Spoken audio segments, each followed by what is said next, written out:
Hello there and welcome to Life Beyond Scene, where curiosity gets cozy. History settles down beside the water, and the past sometimes waits for us in the last place we would think to look. Tonight's quiet journey takes us to Guatemala, to a lake held high in the mountains, surrounded by volcanoes, villages, boats, misty mornings, and one very unusual archaeological mystery resting beneath the surface. It is called Samabaj, though even that name carries its own story, and it has often been described with a phrase that sounds almost too dramatic for bedtime, the Maya Atlantis. Now before we go any further, let's be gentle with that word Atlantis. We are not talking about a glittering fantasy kingdom with marble towers, glowing crystals, and people who somehow had both ancient wisdom and suspiciously modern plumbing. Samabaj was not Plato's Atlantis, and it does not need to be. It is remarkable enough on its own. It was a real place, connected to real people, built in a real lake, used by Maya communities long before the modern world arrived with scuba tanks, GPS equipment, museum labels, and tourists trying to take the perfect volcano photo while their boat is wobbling beneath them. Samabaj is strange because it was once above water, and now it is not. That simple sentence already contains the whole mystery. A settlement that seems to have stood on an island in Lake Atitlán now lies beneath the lake's surface, where divers have found walls, structures, ceremonial spaces and objects that point toward ordinary life and sacred practice. There is something deeply quiet about that idea. A place where people may have walked, prayed, cooked, talked, carried offerings, watched the weather, and looked across the lake toward the volcanoes now sits in the dim blue-green world below. Fish pass where feet once stepped. Silt rests where hands once placed stone. The water moves gently over work that was never meant to be underwater, and that is where our story begins tonight. Not with a loud disaster scene, not with a collapsing temple in the style of an overexcited adventure film, and not with someone shouting, "Run," while a volcano behaves like it has been waiting for its big moment. We begin more quietly. We begin with a lake. Lake Atitlán sits in the Guatemalan highlands, more than 1,000 meters above sea level, inside a volcanic basin. It is famous today for its beauty, and quite fairly so. There are lakes that look pleasant, lakes that look useful, and then there are lakes that look as if the landscape paused for a moment and decided to show off. Atitlán is ringed by steep slopes and watched over by volcanoes, including Atitlán, Tolimán, and San Pedro. Around its shores are towns and communities where Maya languages, clothing, ceremonies, markets, and daily life continue in ways that are not frozen in the past, but living in the present. This matters because Samabaj is not only an archaeological site, it is part of a living cultural landscape. The people around the lake are not background decoration for an ancient mystery. They are connected to the lake, to its stories, and to the meaning of what lies beneath it. So, as you settle in, perhaps under a blanket, perhaps with a cup of tea nearby, perhaps listening from a bed, a sofa, a train seat, or that one chair in the house that somehow becomes more comfortable the moment you should be doing something else, let me ask you this. Where are you listening from tonight? Are you near water, perhaps a river, a sea, a canal, a rainy window, or just a kitchen sink that is patiently waiting for attention? And if you could lower a light into the nearest body of water and see something from long ago resting there, what would you hope to find? A wall? A boat? A carved stone? A lost road? Or maybe just one small object that proves someone once stood there, lived there, and left a trace behind? It is a fitting question for this story because underwater archaeology often begins with the smallest signs. Not always with a grand ruin appearing through clear water like a scene from a film. Sometimes it begins with a diver noticing a shape that does not belong, a stone too straight, a line too regular, a fragment of pottery where no picnic blanket has ever been. The lake does not explain itself immediately. It makes people look closely. It asks for patience.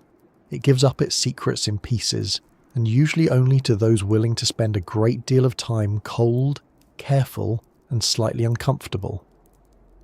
Archaeology on land can be difficult enough. Archaeology underwater adds a whole extra set of problems, including limited visibility, pressure, currents, depth, equipment, safety rules, and the fact that notebooks are famously bad at being wet. Samabaj first became widely known after underwater exploration in the late 20th century, when divers and researchers began documenting remains beneath Lake Atitlán. Among the people associated with its discovery and early investigation was Roberto Samayoa, a Guatemalan diver whose name became connected to the site. The name Samabaj itself is often explained as combining part of Samayoa's surname with a Maya word often rendered as meaning stone. That gives us a name that feels simple at first, but the deeper story is less simple. In recent years, indigenous authorities and the Tzutujil Maya community have raised important questions about naming, ownership, interpretation, and the proper way to study submerged heritage. That too is part of this story. Not just what was found, but who has the right to speak about it, care for it, name it, and decide what should happen next. This is one of the reasons Samabaj is more than a sunken curiosity. It is not just a location for divers to visit, point at, and describe with a dramatic voice. It is a place connected to ancestors, memory, and local identity. To outsiders, an underwater wall might be evidence. To a community, it may be something more personal. A sign that the lake has not erased the past, only covered it. A reminder that water can hide, protect, and complicate all at once. And if that sounds like a lot for a lake to manage, well, Lake Atitlán has had several thousand years to practice. The phrase Maya Atlantis is useful because it catches attention. It makes people lean in. It tells them quickly that something built by human hands is now underwater. But it can also flatten the story if we are not careful. Atlantis is a myth from another part of the world, with its own history and baggage, and Samabaj belongs to the Maya world of the Guatemalan highlands. It belongs to Lake Atitlán. It belongs to the volcanic slopes, the changing water levels, the communities around the shore, and the long history of people living with a lake that is beautiful, useful, unpredictable, and sometimes dangerous. Calling it the Maya Atlantis is a doorway into the story, not the whole house. And we should not spend the night standing in the doorway when there is so much more to see. So tonight we will move slowly. We will not rush through Samabaj as though it were just a list of facts at the bottom of a lake. We will look at the lake itself first because the setting matters. A submerged settlement does not vanish in empty space. It vanishes because of geography, water, climate, geology, and human choices. We will think about what it may have been like when the site was still above the water, when the island, if we picture it carefully, could have had paths, buildings, ritual spaces, and people moving through daily routines. We will talk about the Maya world around Lake Atitlán, not as a single frozen image, but as a changing region where communities adapted to land, weather, trade, belief, and the demands of living beside a powerful lake. We will also look at the mystery of how a place like this could end up submerged. Lakes rise and fall, volcanoes reshape landscapes, earthquakes can shift ground and shorelines, landslides can change basins. A body of water with no easy outlet can behave in ways that would make any settlement planner slightly nervous, assuming ancient settlement planners had the same luxury of zoning reports and someone named Kevin from the council saying, "Have we considered drainage?" They did not. They watched the land, read the seasons, learned from experience, and lived with risk in ways that were practical, spiritual, and deeply local. There is also the human side of disappearance. When we say a place vanished, we have to be careful. Did it vanish all at once? Did water rise slowly enough for people to leave? Was it abandoned before it was covered? Did its meaning change as the lake moved over it? A place can disappear from daily use long before it disappears from memory. It can be lost to one group and remembered by another. It can be forgotten by written history and still known in stories, warnings, names, or rituals. The word vanished is dramatic, but the real process may have been slower, messier, and more human. History often is. It rarely has the decency to arrange itself neatly for future narrators. And then there is the discovery itself. Imagine swimming in Lake Atitlán and seeing shapes below that seem too deliberate to be natural. Not just stones scattered by chance, but arrangements, lines, corners, a sense of order. That must be an odd feeling. Most of us, when we look into a lake, expect fish, weeds, rocks, maybe someone's sunglasses from 2011, still waiting patiently for a rescue that will never come. We do not expect a settlement. We do not expect an ancient landscape resting beneath the water. And yet, at Samabaj, that is exactly the kind of possibility that emerged. Underwater sites are complicated because water preserves and damages at the same time. It can protect remains from farming, construction, looting, and weather. It can also shift sediment, hide objects, make access difficult, and turn every investigation into a careful negotiation with depth and visibility. On land, archaeologists can stand, measure, photograph, draw, and dig with relative stability. Underwater, even staying in one place can be a task. A careless fin kick can disturb sediment. A bubble can rise through the frame of a photograph. A current can make a measuring line behave like it has personal objections to science. The work requires discipline. It also requires humility, because the lake is not a passive background. It is part of the site. This is why recent work around Lake Atitlán has emphasized collaboration with the Zutujil Maya community and careful management of submerged cultural heritage. The question is not simply, what can researchers find? It is also, how should this be studied? And who should be involved? That changes the tone of the whole story. Samabaj is not only about a lost settlement, it is about the way modern archaeology is learning, sometimes slowly and imperfectly, to work with the living communities rather than treating the past as something that belongs only to institutions, publications, and glass cases. There is a difference between studying a place and caring for it. The best work tries to do both. For a sleepy science and history journey, that gives us a very rich path to follow. There is mystery, but not the noisy kind. There is science, but not the cold kind. There is archaeology, but not the treasure hunting kind where the goal is to pull something out of the water and hold it up for applause. There is geology, memory, community, water, and time. There are volcanoes that shaped the basin, lake levels that changed, divers who noticed what others could not see, and indigenous authorities asking that heritage be treated with respect. And under all of that, quite literally, there are stones. Stones can be surprisingly patient. A wooden roof disappears. A woven mat rots away. Food is eaten, ash scatters, voices stop, and footsteps leave no sound. But stone remains. If conditions allow it, a wall can wait, a step can wait, a stela can wait. It may not tell its story clearly at first, but it keeps its place.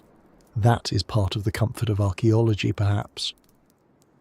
Human lives are brief, and human plans are often interrupted by weather, illness, politics, family drama, and the occasional missing sandal. But the things people build can remain long enough for strangers to wonder about them centuries later. If you find this kind of quiet journey soothing, or if you enjoy drifting through old places, deep water, ancient questions, and the small details that make history feel close, I would be ever so grateful if you gave the video a like. And if you would like more gentle travels through science, archaeology, lost places, and the stranger corners of the world, you may want to subscribe as well. It helps this calm little corner of the internet reach others who might enjoy a slower kind of curiosity. Not the kind that grabs history by the shoulders and shakes it, but the kind that sits beside it for a while and lets it speak at its own pace. Tonight, we're going to stay with that slower pace. No loud music. No sudden declarations that everything we know is wrong. No dramatic countdown to a shocking secret that turns out to be a pottery shard and a lot of speculation. Samabaj does not need that. The truth is already interesting. Somewhere beneath Lake Atitlán, in water that has covered and protected it, there are remains of a Maya place that once belonged to the open air. It was part of a landscape of people, volcanoes, ritual, movement and changing shorelines. It reminds us that history is not always buried under soil. Sometimes it is under water. Sometimes the past is not beneath our feet, but beneath a boat. Picture the lake in the early morning. The surface is calm, at least for now. The volcanoes stand around it with the patience of old stone. A small boat moves across the water, its engine making a low sound that carries farther than expected. Along the shore, people begin the day. Smoke lifts from cooking fires. Dogs make their rounds with the serious confidence of local officials. The water reflects light in broken pieces. Somewhere below, beyond the reach of ordinary sight, the drowned stones of Samabaj remain where they have been for a very long time. To understand how they came to rest there, we need to begin with the lake itself, because Lake Atitlán is not just the setting of this story. It is the force that shaped it, covered it, preserved it, and continues to decide how much it will reveal. Lake Atitlán is not the kind of lake that sits quietly in a flat field, minding its own business. It is a lake with a dramatic address.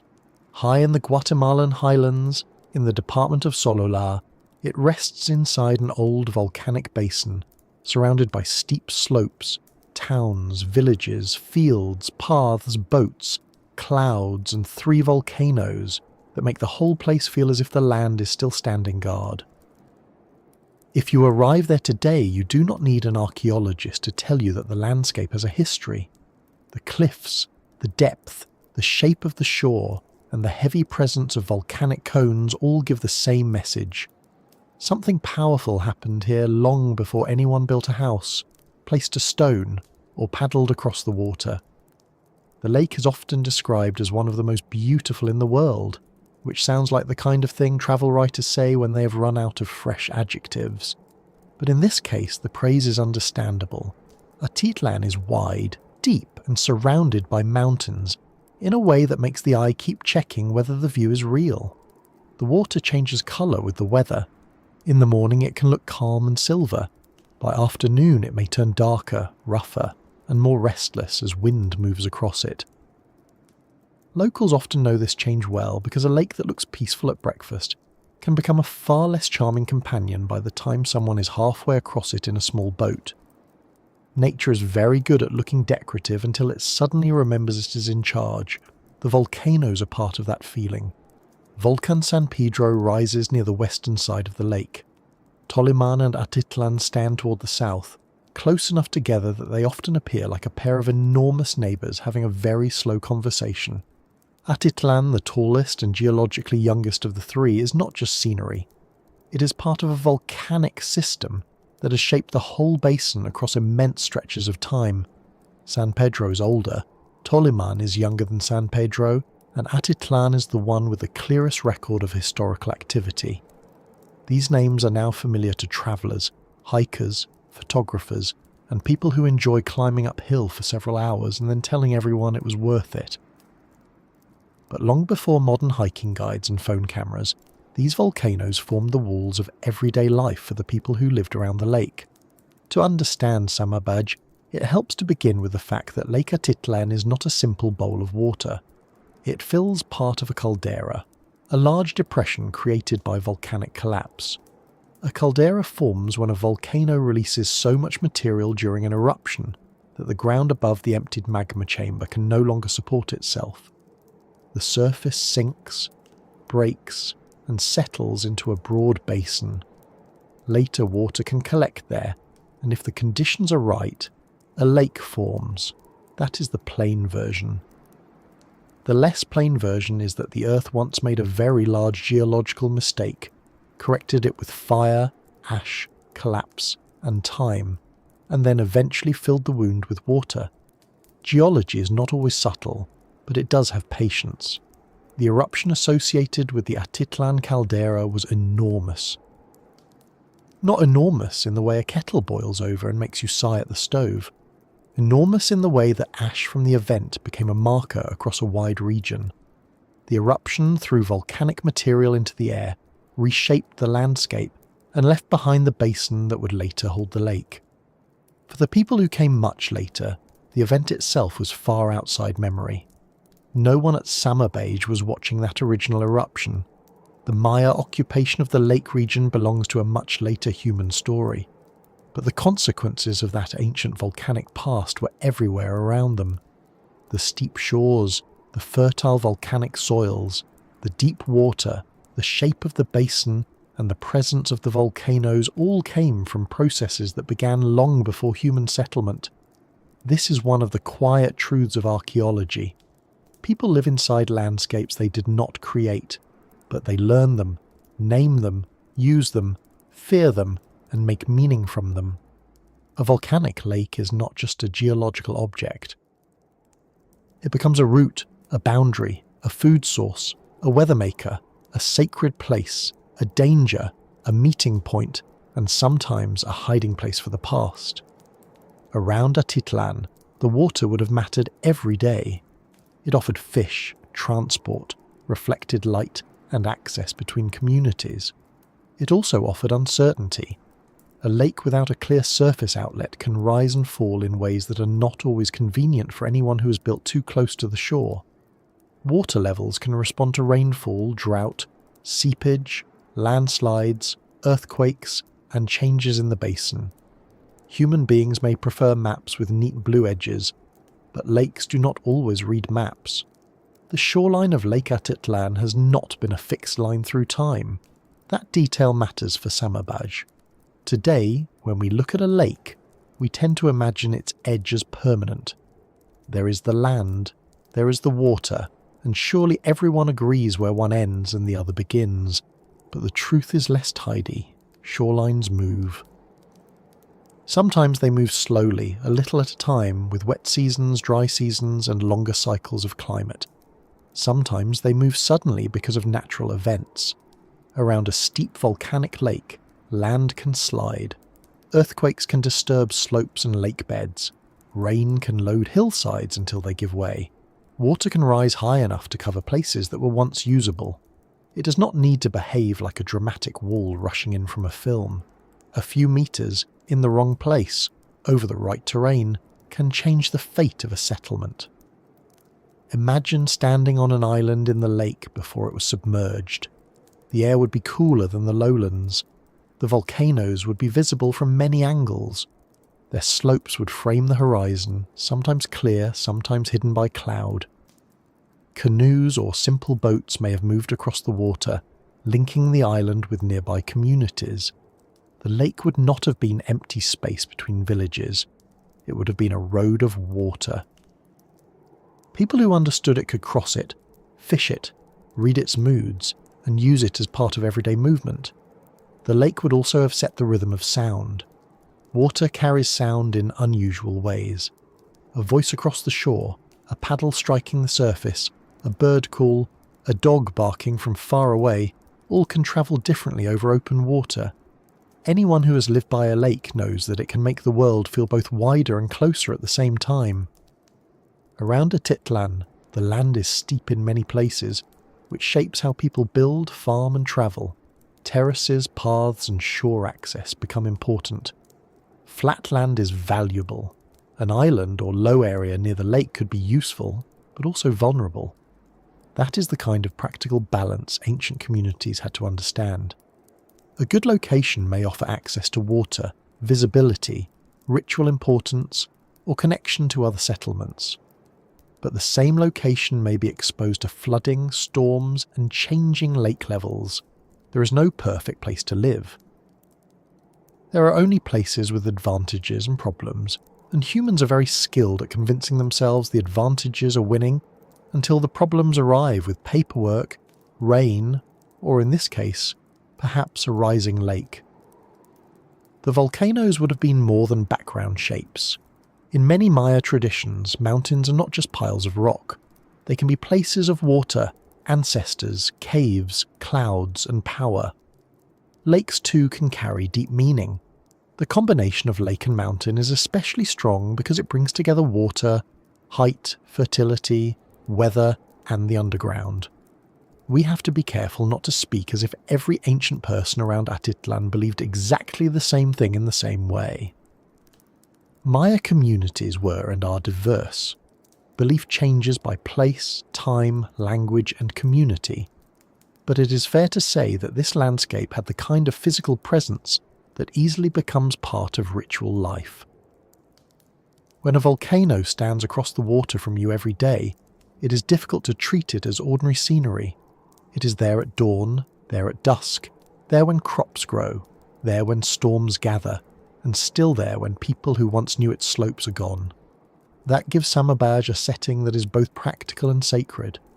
If the site was on an island, as many descriptions suggest, it would have been physically set apart while still connected by water.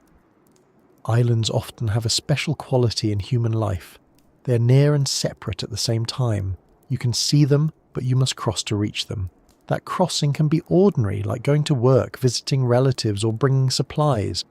It can also become meaningful, especially if the island holds a ceremonial role. The lake itself turns access into an action. You do not simply walk there. You move over water. You leave one shore and arrive at another. Even before any formal ritual begins, the journey changes the experience. Atitlán's depth adds another layer to the story. This is not a shallow pond where the bottom is always nearby, waiting just below the reeds. The lake is very deep, more than 300 meters in places. That depth gives it a certain seriousness. A deep lake has weight in the imagination because much of it is unseen. The surface shows only the top of the story. Below it are cold layers, darkness, sediment, slopes, submerged features, and in the case of Atitlán, archaeological remains. The deeper a lake is, the more it can seem to hold its own world. That does not mean we need to invent monsters or glowing underwater temples, tempting though that might be after midnight. It simply means that depth changes how people relate to water. You can use it, travel across it, depend on it, and still know that most of it is beyond ordinary sight. Modern visitors often experience the lake through boats moving between towns such as Panajachel, Santiago Atitlán, San Pedro La Laguna, San Juan La Laguna, and others. Each place has its own character, language presence, history, and relationship to the lake. The area is home to Maya communities, including Tzutujil and Kaqchikal communities, among others. These are not ruins, they are living towns. Markets open, families work, ceremonies continue. People speak Maya languages, Spanish or both. Children go to school, tourists arrive with backpacks, boatmen watch the weather, elders carry knowledge that does not always appear in guidebooks. This living setting is important because it prevents us from treating Samabaj as a lonely ancient object disconnected from everything around it. The submerged site belongs to a region where Maya life did not vanish. It changed, endured, and remains present. That is worth saying clearly, because stories about ancient sites sometimes use disappearance too easily. They say a civilization vanished, a city vanished, a people vanished. But often what vanished was a building, a political system, a settlement pattern, or the attention of outsiders. People remained, descendants remained, languages remained, though often under pressure. Practices remained, sometimes openly, sometimes quietly. In the case of Samabaj, the site may have gone underwater, but the human landscape around Lake Atitlán continued. The lake did not become empty just because one place was submerged. That makes the story more interesting, not less. It is not a tale of a mysterious people who vanished into nothing. It is a tale of a place that changed position in the landscape, moving from inhabited ground into underwater memory. The water level of Atitlán has concerned people in modern times as well. The lake has no simple river outlet, so its level can shift in ways that affect houses, roads, docks, hotels, fields, and daily life around the shore. People living beside the lake know that beauty does not pay for repairs when water reaches the wrong step. This modern experience helps us understand in a very practical way why an ancient lakeside or island settlement could be at risk. You do not need to imagine supernatural punishment or a single dramatic catastrophe. Though natural disasters may have played a role, a changing lake is enough.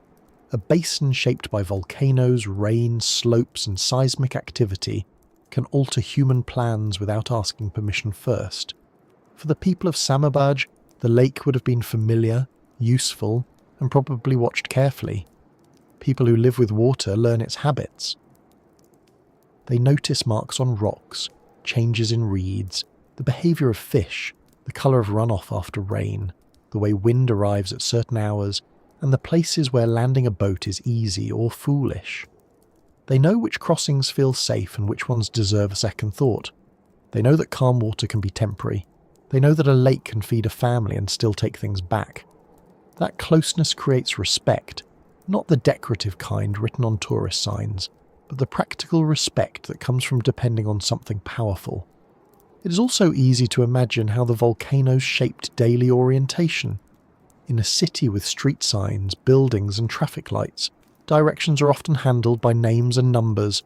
Around Atitlán, the volcanoes themselves become guides.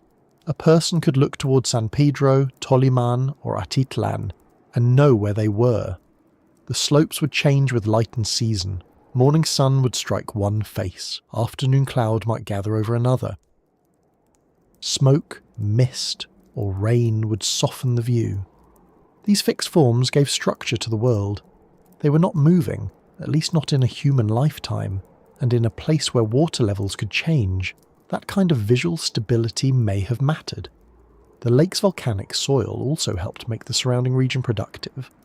Volcanic landscapes can be dangerous, but they often leave minerals that support fertile ground. This is one of the bargains humans have made with volcanoes all over the world. People live near them because the land can be rich, the slopes useful, and the water available. Then, every so often, the volcano reminds everyone that it is not merely a helpful hill. Around Atitlán, agriculture, settlement, and ritual would all have developed in relation to these conditions. The Maya communities of the region were not simply surviving in a dramatic landscape. They were adapting to it intelligently over generations with knowledge built from observation, experience, and tradition. When we talk about a submerged site, it is tempting to jump straight to the moment of loss.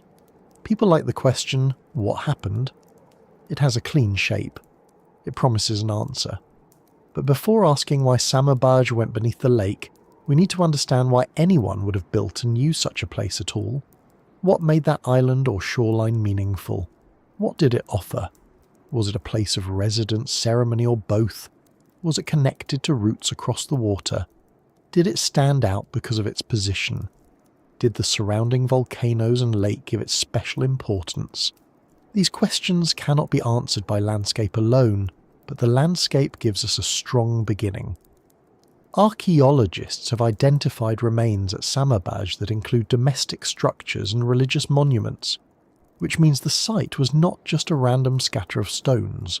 It had organisation. It had human intention. People chose locations, placed materials, built spaces, used objects, and returned to them. The lake setting may have helped define those choices. A settlement on an island could serve practical needs and ceremonial ones at the same time. The everyday and the sacred do not need to be separated as neatly as modern categories suggest.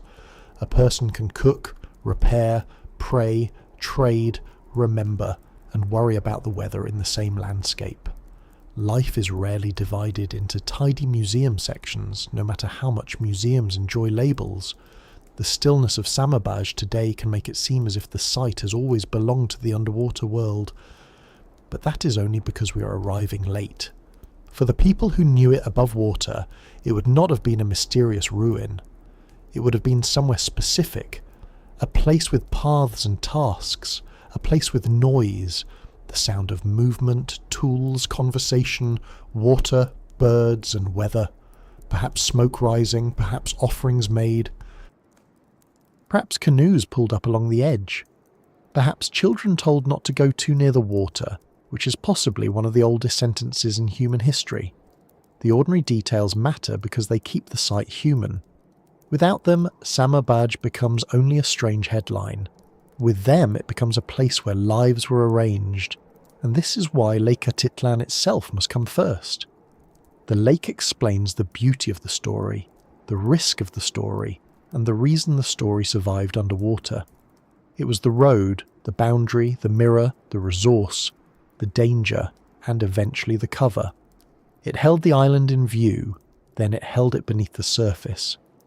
The same water that once connected Samabaj to the surrounding world later separated it from sight. That is not a contradiction. It is exactly the kind of thing landscapes do over long periods. They support human life, then change the terms. As we keep moving through this old lakeside world, it helps to leave the modern boat behind for a moment and imagine the water lower, the island visible, and the settlement alive in the open air. The volcanoes are still there. The lake is still there. The wind still moves across the basin. But the stones of Samabaj are not yet underwater. They are part of a place people know, use and return to, before the shoreline shifts and the lake begins to take on a very different role. The water is lower now, not because we have changed the lake, but because we have stepped backward in our imagination to a time before Samabaj disappeared beneath it. The same volcanoes are there, standing around Lake Atitlán with their familiar weight. The same basin holds the water. The same highland air moves across the surface in the morning and grows stronger later in the day. But in this earlier world, there is land where today there is only depth. There is an island visible above the water, close enough to be reached by boat and far enough from the shore to feel separate. It is not a fantasy island with golden towers or a dramatic palace waiting for a lost prince. It is a real working place, built from stone, earth, labour, habit, and meaning. Samabaj, as archaeologists understand it, occupied an island during the late Preclassic Period, long before the Spanish arrived in the region, and long before modern towns around Lake Atitlán became known to travellers with backpacks, cameras, and strong opinions about coffee. That earlier island would not have looked like a ruin. It would not have had the stillness we imagine when we hear about an archaeological site. It would have been alive with ordinary movement. People would have crossed the water toward it, carried goods, made repairs, prepared food, spoke to one another, watched the sky, and used the spaces that were built there. A place becomes archaeological only after time has done its work. Before that, it is simply where people are trying to get through the day, which is usually complicated enough without knowing that future researchers will one day be very interested in your flaw. The island's position mattered. A settlement in the middle of a lake is different from one on an open plain. It is visible from many directions, but it is not casually entered. Anyone going there must decide to cross the water. That crossing changes the relationship between the site and the surrounding shore. A person cannot simply wander into Samabaj by accident while looking for a lost goat, unless the goat is unusually ambitious and owns a boat. The lake creates a boundary. It makes arrival deliberate. It turns distance into part of the experience. For daily life, that boundary could be useful. Water connects as much as it separates. Canoes or small boats could move between the island and the lake's edge, carrying people, food, tools, firewood, pottery, and whatever else was needed. The shortest route between 2 points around a steep lake may not be a mountain path at all. It may be a line across water. If the weather is calm and the crossing known, a lake can become a road. It has no dust, no stones to trip over, and no uphill sections, which is already an improvement over many mountain routes. Of course, it also has waves, wind, depth, and the small but important problem that one cannot simply stop walking if something goes wrong. Every ancient technology comes with its own customer complaints. On the island itself, structures made of stone would have given shape to the settlement. Archaeological reports mention constructions, patios, ceramics, and monuments. These are practical words, but behind them were human choices. A wall means someone selected stones, moved them, placed them, and expected the result to matter. A patio means open space was organised. A ceramic vessel means clay was shaped, fired, used, carried, broken, or left behind. A stela or standing stone means someone wanted a marker in a particular place. Each object and structure is a sign of activity, but not activity in the simple sense of people being busy. It shows planning, it shows repetition, it shows a community using the island as more than a convenient patch of dry ground. The domestic structures are especially important because they remind us not to imagine Samabaj only as a mysterious ceremonial location. Sacred places often had everyday life near them, and everyday places often had sacred meaning within them. Modern people sometimes divide life into separate categories: home over here, worship over there, work in another place, errands in an entirely different pile of inconvenience. Ancient communities did not necessarily arrange meaning so neatly. A household could have ritual obligations. A public space could be used for practical gatherings. A path could be both a route and a marker of memory. Samabaj may have held houses, open areas, and ceremonial features together in a way that made sense to the people who used it. It is useful to slow down and picture an ordinary morning on the island. Not because we can know every detail, but because archaeology becomes easier to understand when the stones are returned to human use. Before dawn, the air over Lake Atitlán would likely be cool. The water might be calm. The volcanoes would appear as large dark shapes round the basin. Fires may have been kindled. Smoke may have risen from hearths. Someone may have checked stored food, repaired a tool, prepared maize, or carried water. A child may have been told to stay close. Someone else may have looked toward the shore to judge the weather before a crossing. These are simple actions, but simple actions are what make a settlement real. A site does not need to be filled with kings and battles to be important. Most of history is people making breakfast, looking for something they just put down, and trying not to be late for whatever counted as late at the time. The island would have had sounds as well.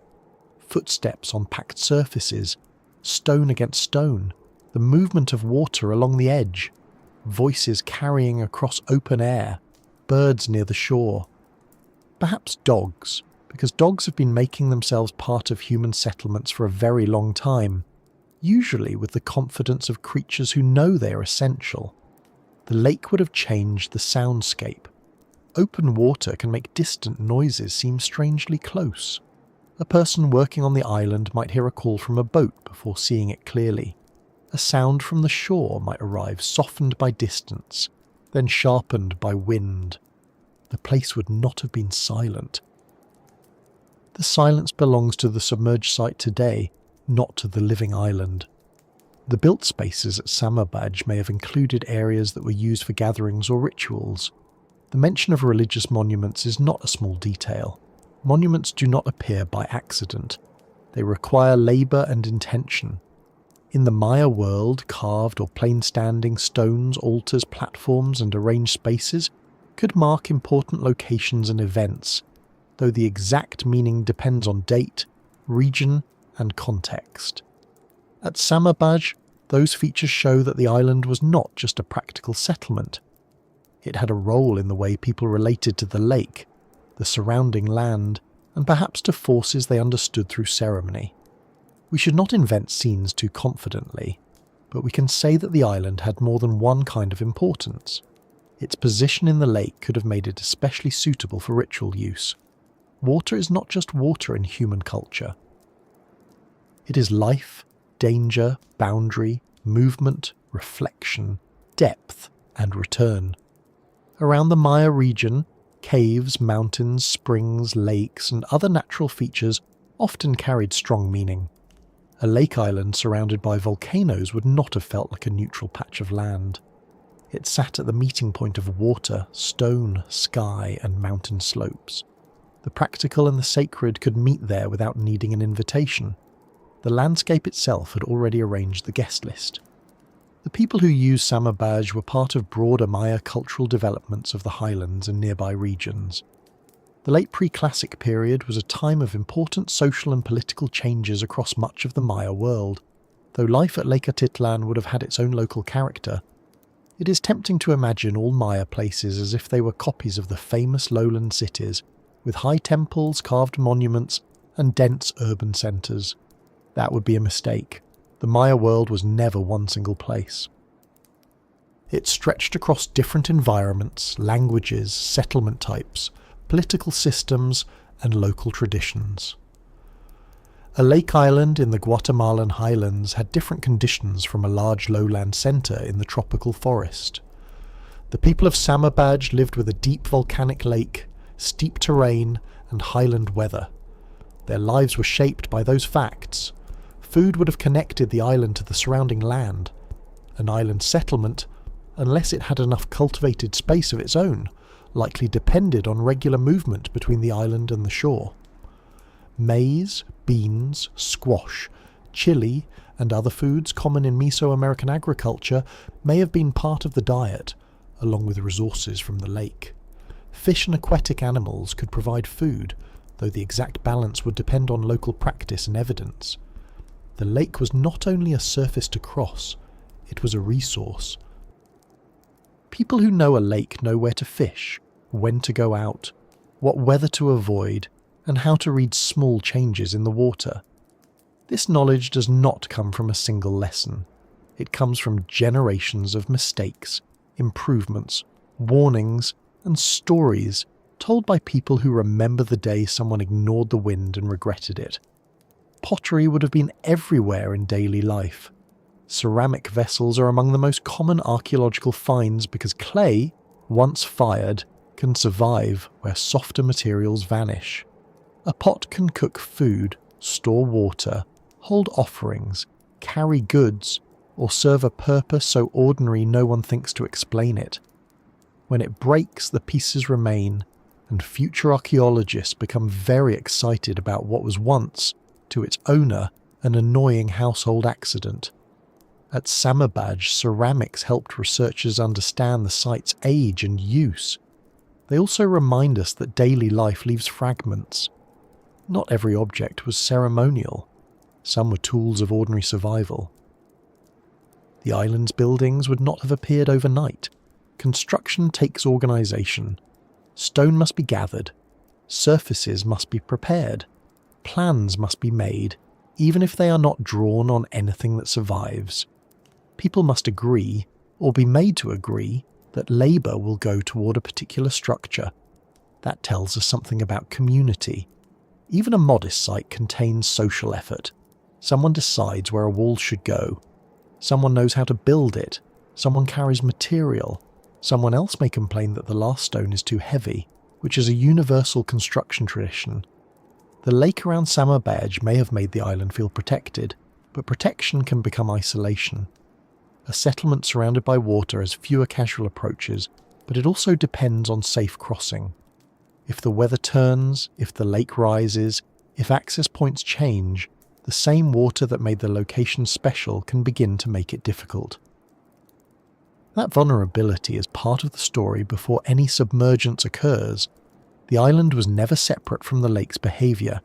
Every day it existed above water, it did so because the lake allowed it. The shoreline would have been one of the most important parts of the island. That is where boats came in. That is where people loaded and unloaded supplies. That is where children might have played too close, and adults might have repeated warnings with the tired precision of every parent in history. That is where the first signs of change would have been visible if the water began to rise. A wet mark higher than before, a landing place less usable, a path that needed to be shifted, a patch of ground that stayed damp too long. At first, these changes might not have seemed like disaster. Lakes move, seasons change, people adapt, they raise things, shift things, wait things out. Human beings are very good at assuming a problem is temporary when the alternative is admitting that everything may need to change. The island also had a view of the surrounding world. From Samabaj, people could look out toward the shores and slopes of Atitlán. They could see movement on the water, weather forming, smoke from distant settlements, and the shapes of the volcanoes. The site was not hidden in the sense of being out of sight. It would have been part of the lake's visible network. A person on shore may have known the island as a landmark. A person on the island may have watched the shore as part of daily awareness. This mutual visibility matters. It means Samabaj was not cut off from the region. It was placed within it, connected by sight and movement. The name Samabaj, of course, is modern.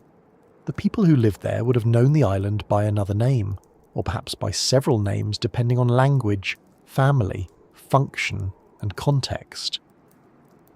We do not know what they called it. That absence is important. Modern names help us speak about a place, but they can also make us forget that ancient people had their own words for it. The island had an identity before it became Samabaj, before it became a site, before it became the Maya Atlantis in headlines. It was known by people whose voices are not recorded in writing from the island itself. Archaeology can recover stones, pottery, layouts, and dates. It cannot always recover the exact word someone used when telling a child to hurry up because the boat was leaving.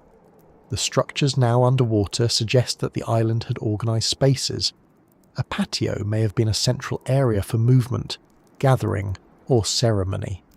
Stone lines may have marked buildings or platforms. A standing basalt column found on a stone floor was one of the observations that helped confirm that the submerged features were human constructions rather than random rocks. That detail is almost cinematic in its simplicity. A column standing where it should not stand if nature alone had arranged the scene. A floor where there should only be lake bed. Lines where there should only be scatter. The island had been built. The water had hidden it, but not erased it. Before that hiding, the site may have changed over time. Settlements are not still photographs. Buildings are repaired, expanded, abandoned, reused, and reinterpreted. A wall might be new in one generation and old in another. A space used for one purpose might later serve another. The island could have grown in importance, declined, shifted function, or been affected by changes in the wider region. We should resist the urge to imagine it as one fixed scene. The people of Samabaj lived through years, seasons, births, deaths, arguments, ceremonies, repairs, and decisions. To them, the island was not an archaeological phase. It was time passing in a place they knew. At some point, though, the relationship between island and lake began to change. The evidence indicates that the lake waters were once much lower than they are today. That is the key to the whole story. Samabaj did not sink like a stone dropped into a basin. The more likely picture is that the lake rose, covering ground that had once been dry. Whether that process was sudden, gradual, or a combination of both remains part of the larger investigation. But from the point of view of the people who lived with it, the important fact would not have been the future scientific explanation. It would have been the immediate reality of water moving into human space. Rising water would first be an inconvenience, then a concern, then a threat. A place where boats landed might need adjustment. A storage area might become damp. A lower path might disappear. A wall foundation might weaken. If the island was low, even a change that seems small on a map could matter greatly. People may have tried to adapt. They may have moved objects, rebuilt certain areas, shifted activities, or reduced use of the island. The decision to leave a place is rarely one clean moment. It can happen in steps. First, fewer people stay overnight. Then certain spaces stop being used. Then valuable objects are moved. Then only occasional visits continue. Or perhaps something more abrupt happened. The lake keeps that detail quiet for now. The thought of leaving an island like Samabaj is not simply practical. Places gather meaning through use. A wall built by older relatives, a path walked for years, a ceremonial space where offerings were made, a view tied to memory, a landing place known by everyone. These are not easy things to abandon. People do leave places, of course. They always have. Drought, flood, conflict, opportunity, politics, trade, family, and ritual obligations can all move communities.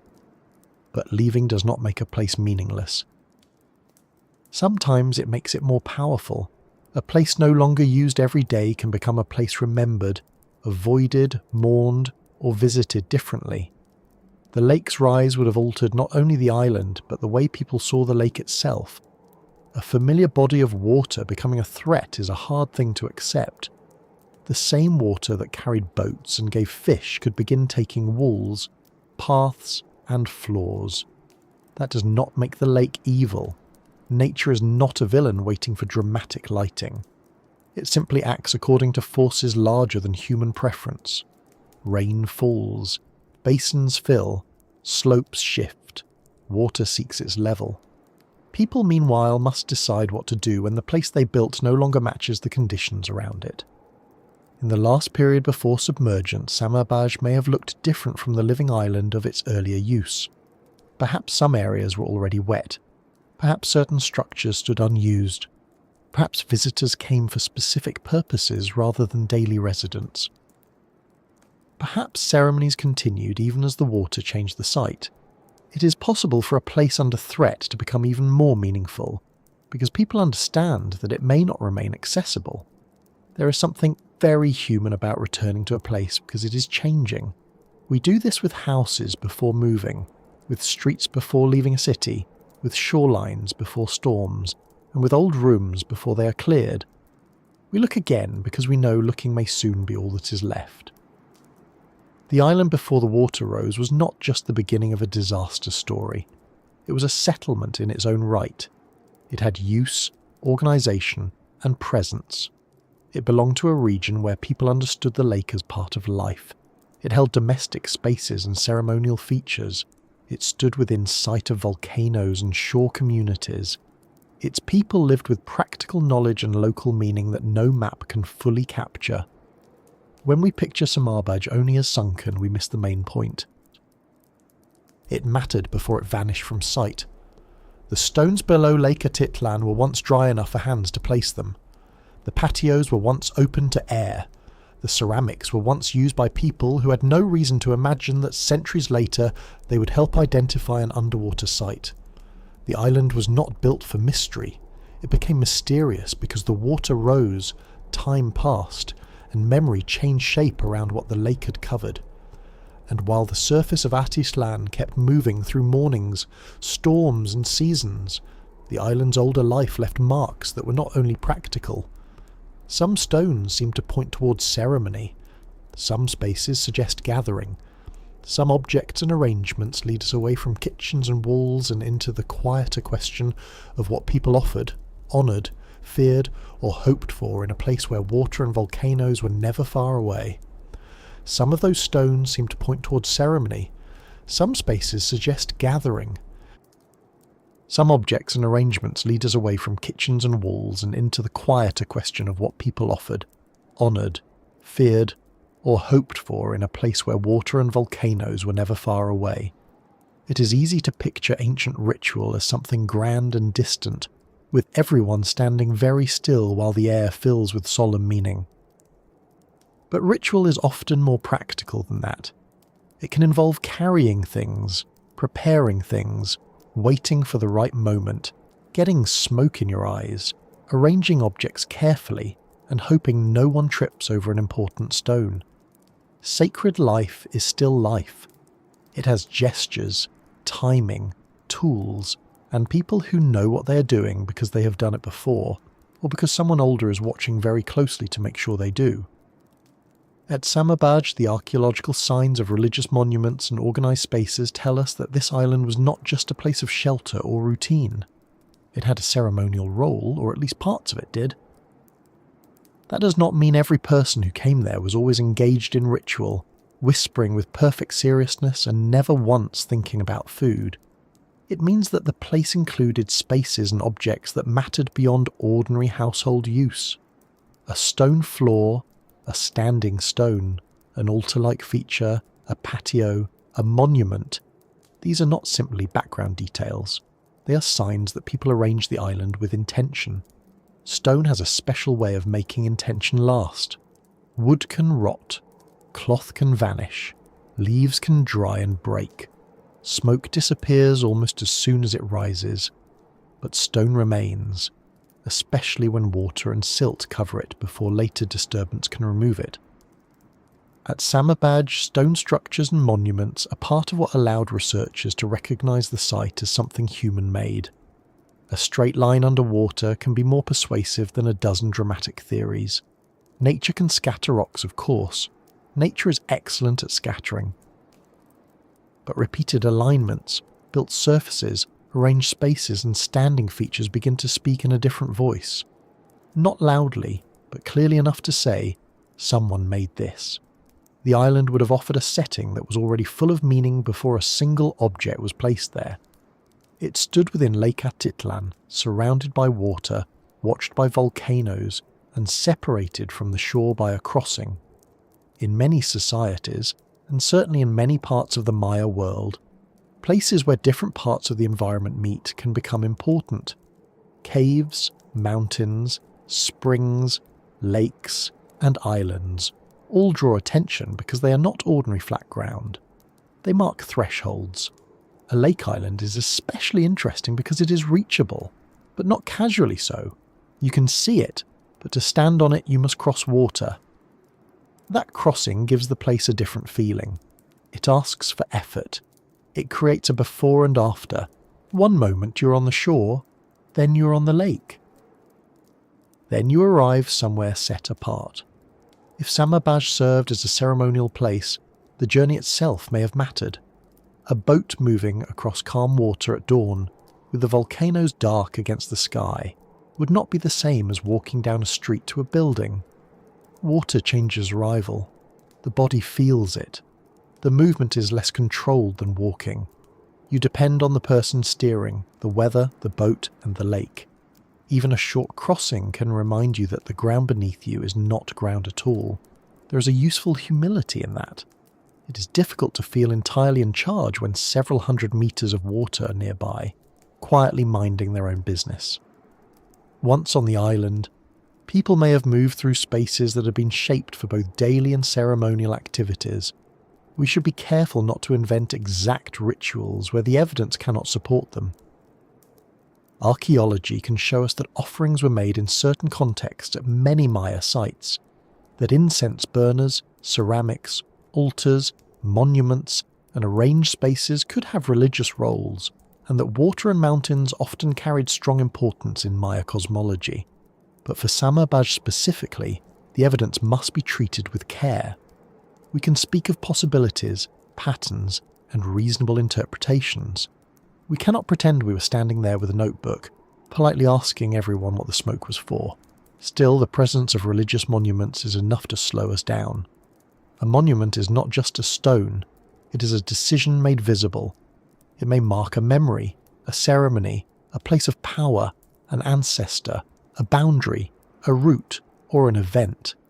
If carved, it may carry images or writing, though not every monument needs visible carving to be meaningful. A plain stone can be powerful if people treat it that way. Meaning does not always need decoration. Sometimes the location, form, and repeated use of an object do the work. Think for a moment about a stone standing on the island. It may have been placed in relation to a floor, a patio, a building, a view, or another feature. Its meaning may have depended on the way people approached it. Perhaps offerings were placed nearby. Perhaps ceremonies were conducted there at certain times. Perhaps it marked a relationship between the island and the volcanoes. Or perhaps its meaning was more local, tied to a family, a lineage, a group, or a particular story known to the people who used the site. What matters is that stone was not passive in that setting. It was part of human action. Smoke may have been part of those actions too. Across the Maya world, incense and burning materials played important roles in ceremony. Copal, a tree resin used as incense, has long been associated with ritual practice in Mesoamerica. When burned, it releases a strong, fragrant smoke that rises, drifts, thickens, and disappears. Smoke is useful in ceremony because it behaves in a way that feels almost alive.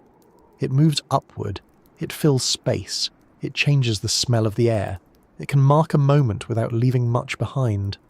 For archaeologists, this is slightly inconvenient. Smoke is not polite enough to preserve itself neatly for future study. It does not sit in a box labelled evidence. It leaves traces only through burners, residues, ash, associated objects, and context. On the island, smoke rising from incense or hearths would have joined the natural movement of mist and cloud around the lake. Atitlán's weather can already blur the edges of things. Clouds may cover the volcanoes, then lift. Morning haze may soften the shore.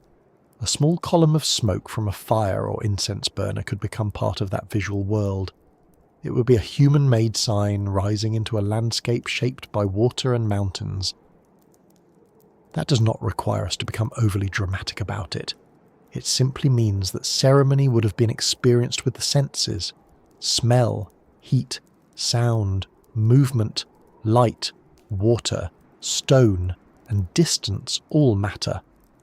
Offerings may have included ceramic vessels, food, incense, stone objects, or other materials depending on the context. At Maya sites, offerings were often placed carefully, sometimes in caches, burials, building foundations, or special locations. They could communicate with gods, ancestors, or sacred forces, mark dedication, renewal, request, gratitude, or transition. At Samabaj, underwater conditions complicate interpretation.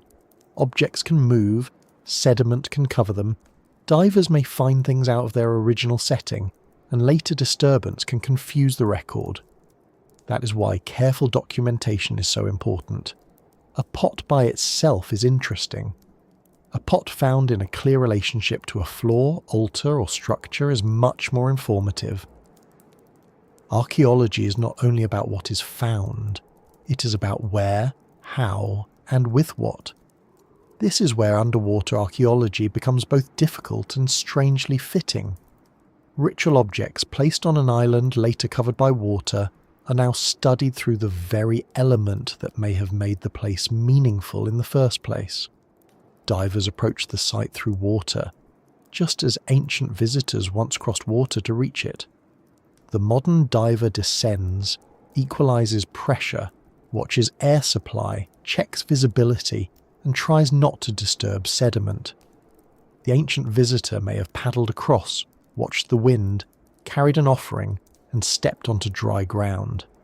Different tools, different purposes, but both movements acknowledge the lake. The water is not just scenery in either case, it controls access. A submerged ceremonial landscape also changes how we imagine preservation. If objects were left in place when the island was abandoned or submerged, the lake may have protected them from some forms of destruction. On land, stones can be reused, pottery can be scattered, monuments can be broken, buildings can be farmed over or built upon. Underwater, the site can be harder to reach, harder to disturb, and harder to loot, though not impossible. It also becomes harder to study. The lake becomes both guardian and gatekeeper, which is a lovely arrangement for the lake and a logistical challenge for everyone else. The domestic remains at Samabaj remind us that sacred and ordinary spaces may have stood close together. A person living near ceremonial features would not necessarily see that as strange. In many communities, religion is not something stored in a separate building and visited once a week with uncomfortable shoes. It is woven through farming, weather, food, death, birth, illness, trade, and the calendar. A household can keep offerings. A public place can receive them. A stone can belong to both the life of the community and the world beyond everyday concerns. Modern categories are useful, but they can make ancient life seem more divided than it was. Water would have shaped these meanings. Lakes are practical, but they also invite thought. Their surfaces reflect the sky and mountains, while their depths hide what cannot be seen. They can give food and transport, and they can take lives, land, and memory. A lake can seem calm while holding immense depth below. For communities around Atitlán, water was not an abstract symbol. It was a daily presence. People knew its moods. They heard it at night. They crossed it. They watched it rise and fall. A ritual on an island in such a lake would not take place beside water as a decorative background. It would take place inside a relationship with water. The volcanoes would have added another layer. In the Maya world, mountains could be associated with ancestors, caves, clouds, rain, and the hidden sources of life. Around Atitlán, volcanoes dominate the view. They are not distant. They are close enough to organize the horizon. A ceremony on Samabaj could have been visually framed by them. If a stone monument aligned with a view, or if a patio opened toward a particular slope, that might have mattered.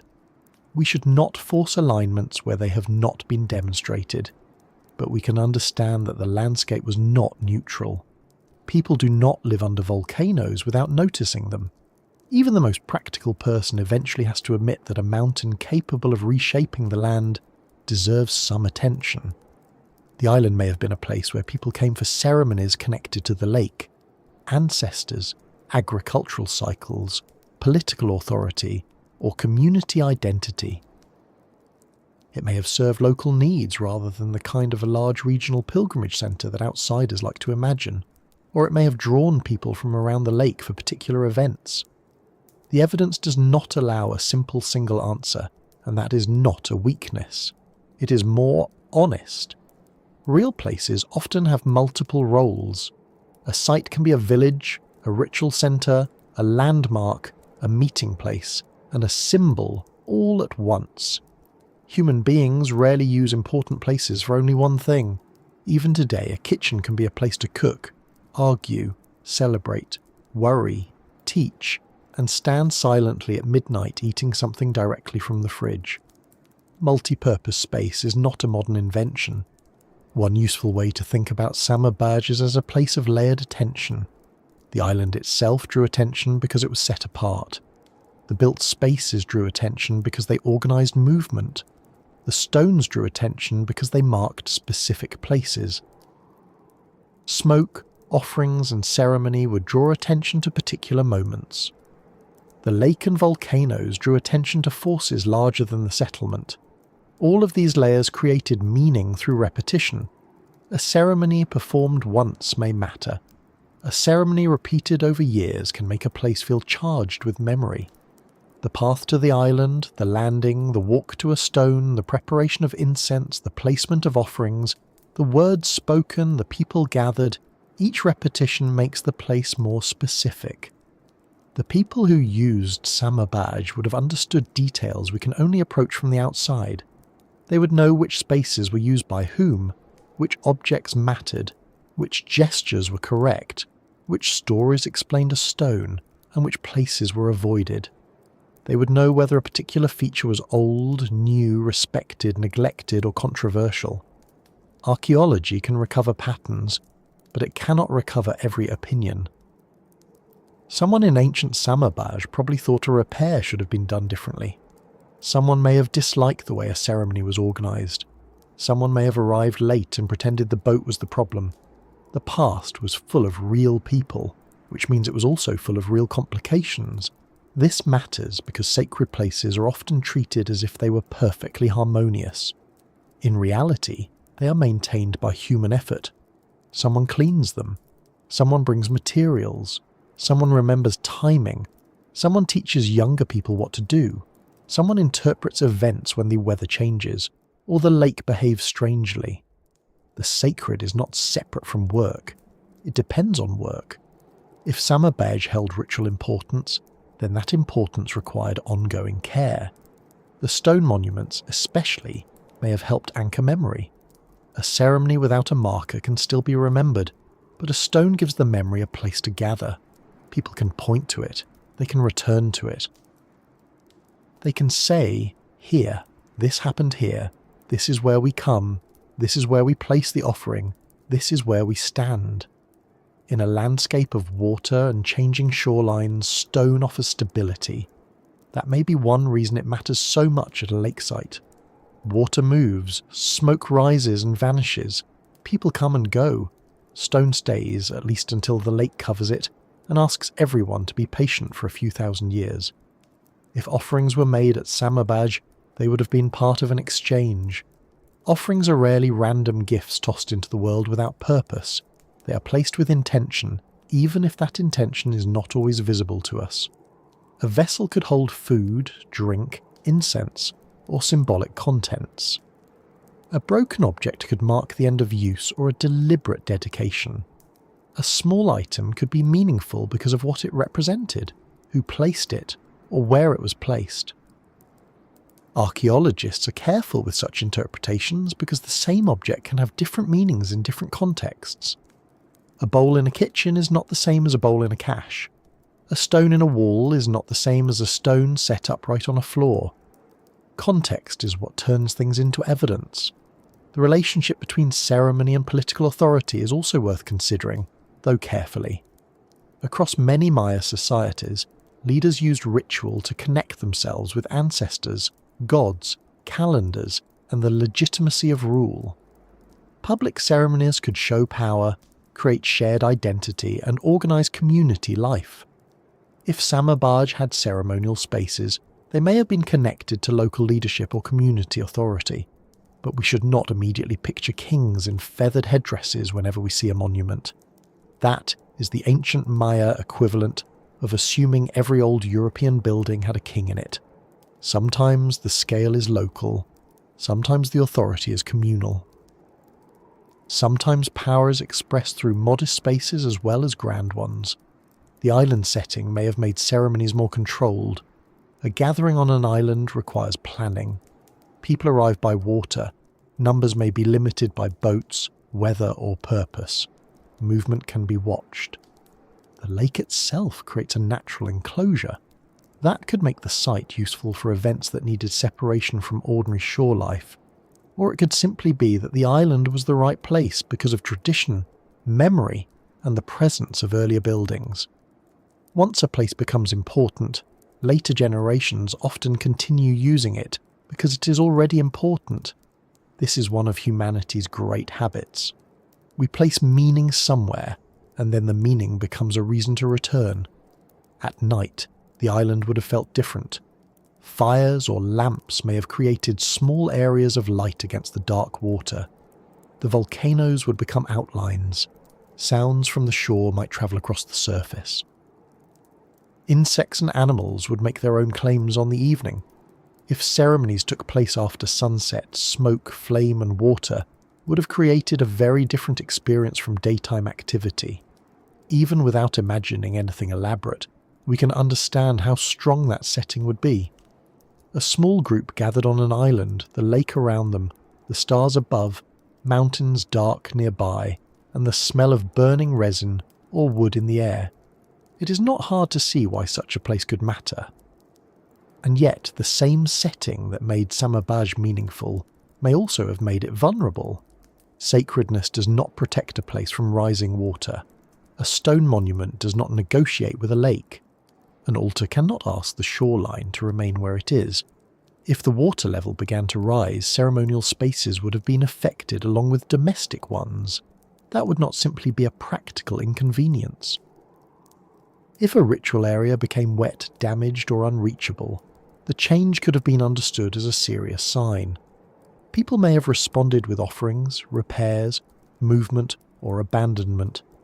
The physical change and the spiritual interpretation may have been tied together. This is where the story begins to turn toward loss, though not yet towards silence. Before Samabaj was covered, there may have been a period when the lake's movement could no longer be ignored. The lower stones may have become wet. Landing places may have shifted. Floors may have taken on dampness after rains. A space that once held smoke and offerings may have begun to smell of mud and standing water. People who had known the island all their lives may have noticed that the edge was closer than it used to be. Perhaps elders remembered a time when the shore sat farther away. Perhaps younger people grew up thinking the shrinking land was normal. Change can feel sudden when told as history, but while it is happening, it often arrives one inconvenience at a time. The monuments would remain where they were, unless people moved them. Some objects may have been taken away. Others may have been left because they were too heavy, too sacred, too ordinary, or because there was no time. A place does not become empty all at once. It thins. Activities move elsewhere. Visits become less frequent. Certain areas stop being repaired. The lake enters spaces that were meant for feet, smoke, voices and offerings. And as the water kept rising, the island that had once stood apart in the lake began to become something else entirely, not a living settlement, not yet a ruin in the modern sense, but a place caught between use and disappearance. A place does not become empty all at once. It thins. Activities move elsewhere. Visits become less frequent. Certain areas stop being repaired. The lake enters spaces that were meant for feet, smoke, voices and offerings. And as the water kept rising, the island that had once stood apart in the lake began to become something else entirely, not a living settlement, not yet a ruin in the modern sense, but a place caught between use and disappearance. The day the shoreline disappeared may not have been one single day. That is the first thing to hold gently in mind. Human stories like clean turning points. They like a morning when everyone wakes up, looks out and realises the world has changed. History, however, is often less considerate. It arrives in damp corners, in small repairs, in arguments over whether a problem is temporary, in another stone placed higher, in another landing that no longer works, in another person saying, "It was not like this when I was young." The shoreline may have disappeared slowly enough that nobody could name the exact moment, and yet quickly enough that a generation felt the loss in its bones. Water does not need drama to be powerful. It can rise with a quiet patience that is almost insulting. One day it touches the lower stones, another day it remains there. A season later, the old dry edge of the island is no longer the edge at all. What used to be a path becomes a wet strip of mud. What used to be a place to set down a basket becomes somewhere you avoid, unless you want to spend the rest of the day with damp feet and an expression of deep regret. A landing place that had served for years may become awkward, then useless. Boats are pulled higher, storage areas are moved. People begin to make new habits before they admit the old ones are gone. At Samabaj, the evidence suggests the site once stood on land when Lake Atitlán's waters were lower than they are today. Later, the water rose and covered it. That is the simple outline, but the cause remains uncertain.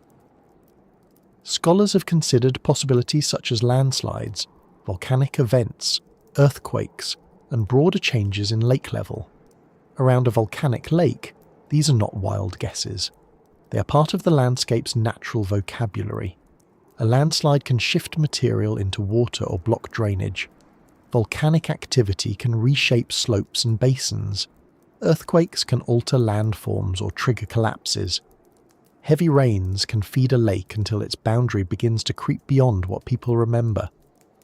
None of these requires a mythical curse, which is slightly disappointing for anyone writing a dramatic adventure novel, but much better for understanding the real world. The basin of Lake Atitlán is steep and volcanic. That makes it beautiful, but beauty is not the same as stability. Steep slopes can fail, sediment can move, water can collect in ways that are difficult to predict. If an outlet becomes blocked, if rainfall remains high, if the balance of inflow and seepage changes, the lake may rise. And if a settlement sits on a low island, even a modest rise can become serious. The danger is not always the depth of the lake in its middle, where the water drops far below the surface. The danger is the edge. The edge is where people live, land boats, build walls, dry goods, and walk without thinking. When the edge moves, life must move with it. Imagine the first season, when the change could no longer be dismissed. Perhaps it had rained heavily. Perhaps the lake had been rising for some time. Perhaps people were used to variation and believed the water would go back down, because sometimes it had before. The oldest people might compare it to earlier years. Someone practical might mark the level against a stone. Someone else might insist that the mark was unnecessary because everyone could plainly see what was happening. Both of them would probably be annoyed with each other, which is one of the few constants across human time. At first, the rising water might have been manageable. A few stones could be added to reinforce a wet edge. A path could be shifted. Boats could land at a slightly different spot. Things stored too low could be moved higher. If a hearth became damp, another place could be prepared. People are adaptable, especially when they have no better option. The island would still be the island. The monuments would still stand. The houses would still hold memory. The view across the lake would still be familiar. It would take time for inconvenience to become alarm. Yet water has a way of making every adjustment temporary. If you move something once, it feels like a solution. If you move it twice, it becomes a concern. If you move it again, you begin to understand that the problem is not where the basket is. The problem is that the land itself is losing the argument. The lower parts of the island may have become unreliable. Ground that had been firm enough for daily use could soften. Mud could collect where people once walked. The lake could reach walls, foundations, and floors. In a place built from stone, the walls might remain while the life around them became harder to maintain. A shoreline is not only a physical boundary, it is a line in the mind. People know where dry land begins. They know where children may stand, where boats are tied, where washing happens, where offerings may be carried, where paths lead. When that line changes, the map inside the community changes too. A familiar place becomes slightly unfamiliar. The body hesitates. Feet choose new routes. Hands reach for objects that are no longer where they used to be. A person may look toward a wet patch and remember when it was dry without needing to say anything. That kind of loss is small in one moment, and large when gathered across many days. If Samabaj had ceremonial spaces, the rising water would have affected more than storage and movement. A ritual place becoming damp, cut off, or damaged could have carried meaning. People may have interpreted the change through religious understanding as well as practical observation. The lake was not just a natural feature, it was part of their world of meaning. If water moved into a sacred area, people may have asked why. They may have made offerings. They may have tried to restore balance, seek protection, or respond properly to what they saw happening. We cannot know the exact words, gestures, or explanations, but we should not imagine that they experienced a changing shoreline only as a construction problem. It may also have been a sign, a warning, or a demand for attention. The island's separation from the shore may have become more pronounced as the water changed. Crossings might have grown trickier if landing places disappeared or the shape of the island's edge altered. Boats need practical contact with land, a place to step out, a place to tie up, a place shallow enough or sheltered enough to approach.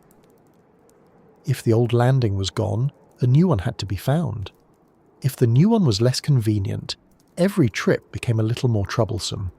A settlement can survive inconvenience, but when inconvenience touches food, ceremony, access, and safety all at once, it becomes a deeper problem. There may have been debates. There are always debates when a place is under threat. Some would want to stay, some would want to move, some would say the water would fall again, some would say it would not, some would see danger early, others would see it only after the obvious had become impossible to ignore. A person attached to the island might argue for repairs, a person responsible for children or food might argue for leaving, a ritual specialist might see obligations that could not be abandoned lightly. A practical builder might look at the ground and quietly calculate how much work would be wasted if the lake kept rising. History rarely preserves those conversations, but they must have happened in some form. Human communities do not leave meaningful places without discussion, worry, and probably several people insisting they were right from the beginning. If the process was rapid, the decisions would have been more urgent. A landslide, seismic event, or sudden hydrological change could have raised water faster than people expected. In that case, the island's final period above water might have been marked by hurried movement, useful objects taken away, heavy stones left, ceremonial objects removed if possible, or left if they could not be moved, should not be moved, or if time ran out. Houses stripped of what mattered, spaces visited one last time, boats carrying people and goods back to the shore while the lake continued to claim the lower ground. This version feels dramatic, but we must be cautious. It is one possible shape, not a confirmed scene. If the process was slower, the sadness may have been different. Slow loss gives people time to adapt, but also time to watch. A structure might stand unused for years before finally going under. A floor might become wet only after storms, then more often, then always. A stone monument might remain visible above the water long after the spaces around it were abandoned. People may have continued visiting the island after daily life ended there. A place can stop being home and still remain sacred. It can stop being practical and still remain necessary. The last visits may not have been about living there. They may have been about memory. One can imagine someone returning by boat after the island was no longer occupied. The settlement is quieter now. Some roofs are gone or damaged. The lower areas are wet. Plants may be taking over parts of the ground. Birds move through spaces that once belonged to people. The waterline is wrong. It reaches too far. A person steps onto the remaining dry ground and knows, without needing anyone to explain, that the place has changed category. It is no longer a place of ordinary return. It is becoming a place people speak about. The lake itself would not appear guilty. That is one of the strange things about natural change. A lake can cover a settlement and still look beautiful. The morning light can still move across the water. Fish can still rise. The volcanoes can still stand in calm silence. Beauty does not apologize. It simply continues. For those who lost the island, that may have made the change feel even more difficult. The world that took something from them did not look ruined. It looked like itself. As the water rose, the island's height would have mattered more than ever. Higher areas could remain dry after lower ones vanished. If Samabaj had platforms, patios or raised structures, parts of them may have survived above water longer. The settlement may not have disappeared evenly. It may have been taken in stages. First the edges, then low floors, then paths, then walls, then monuments, then the last stones that remained visible when everything else had gone below. This uneven disappearance could have produced a long period when the site was neither fully present nor fully gone. People might still point to it. They might still know where certain features were. They might say, beneath that water, there was a wall. There, a place for offerings. There, a house. There, the old landing. That kind of memory can last. Even when water covers a place, people living nearby may continue to know that something lies below. Stories of submerged churches, drowned towns, lost villages, and old foundations underwater appear in many parts of the world. Some are exaggerated, some are misunderstood, some are entirely true. A lake can become a keeper of stories because it hides physical evidence, while leaving enough in memory for people to wonder. In the case of Atitlán, local accounts and later discoveries would eventually meet in the work of divers and archaeologists. But long before the equipment came, there may have been knowledge, rumour, warning, or memory around the lake.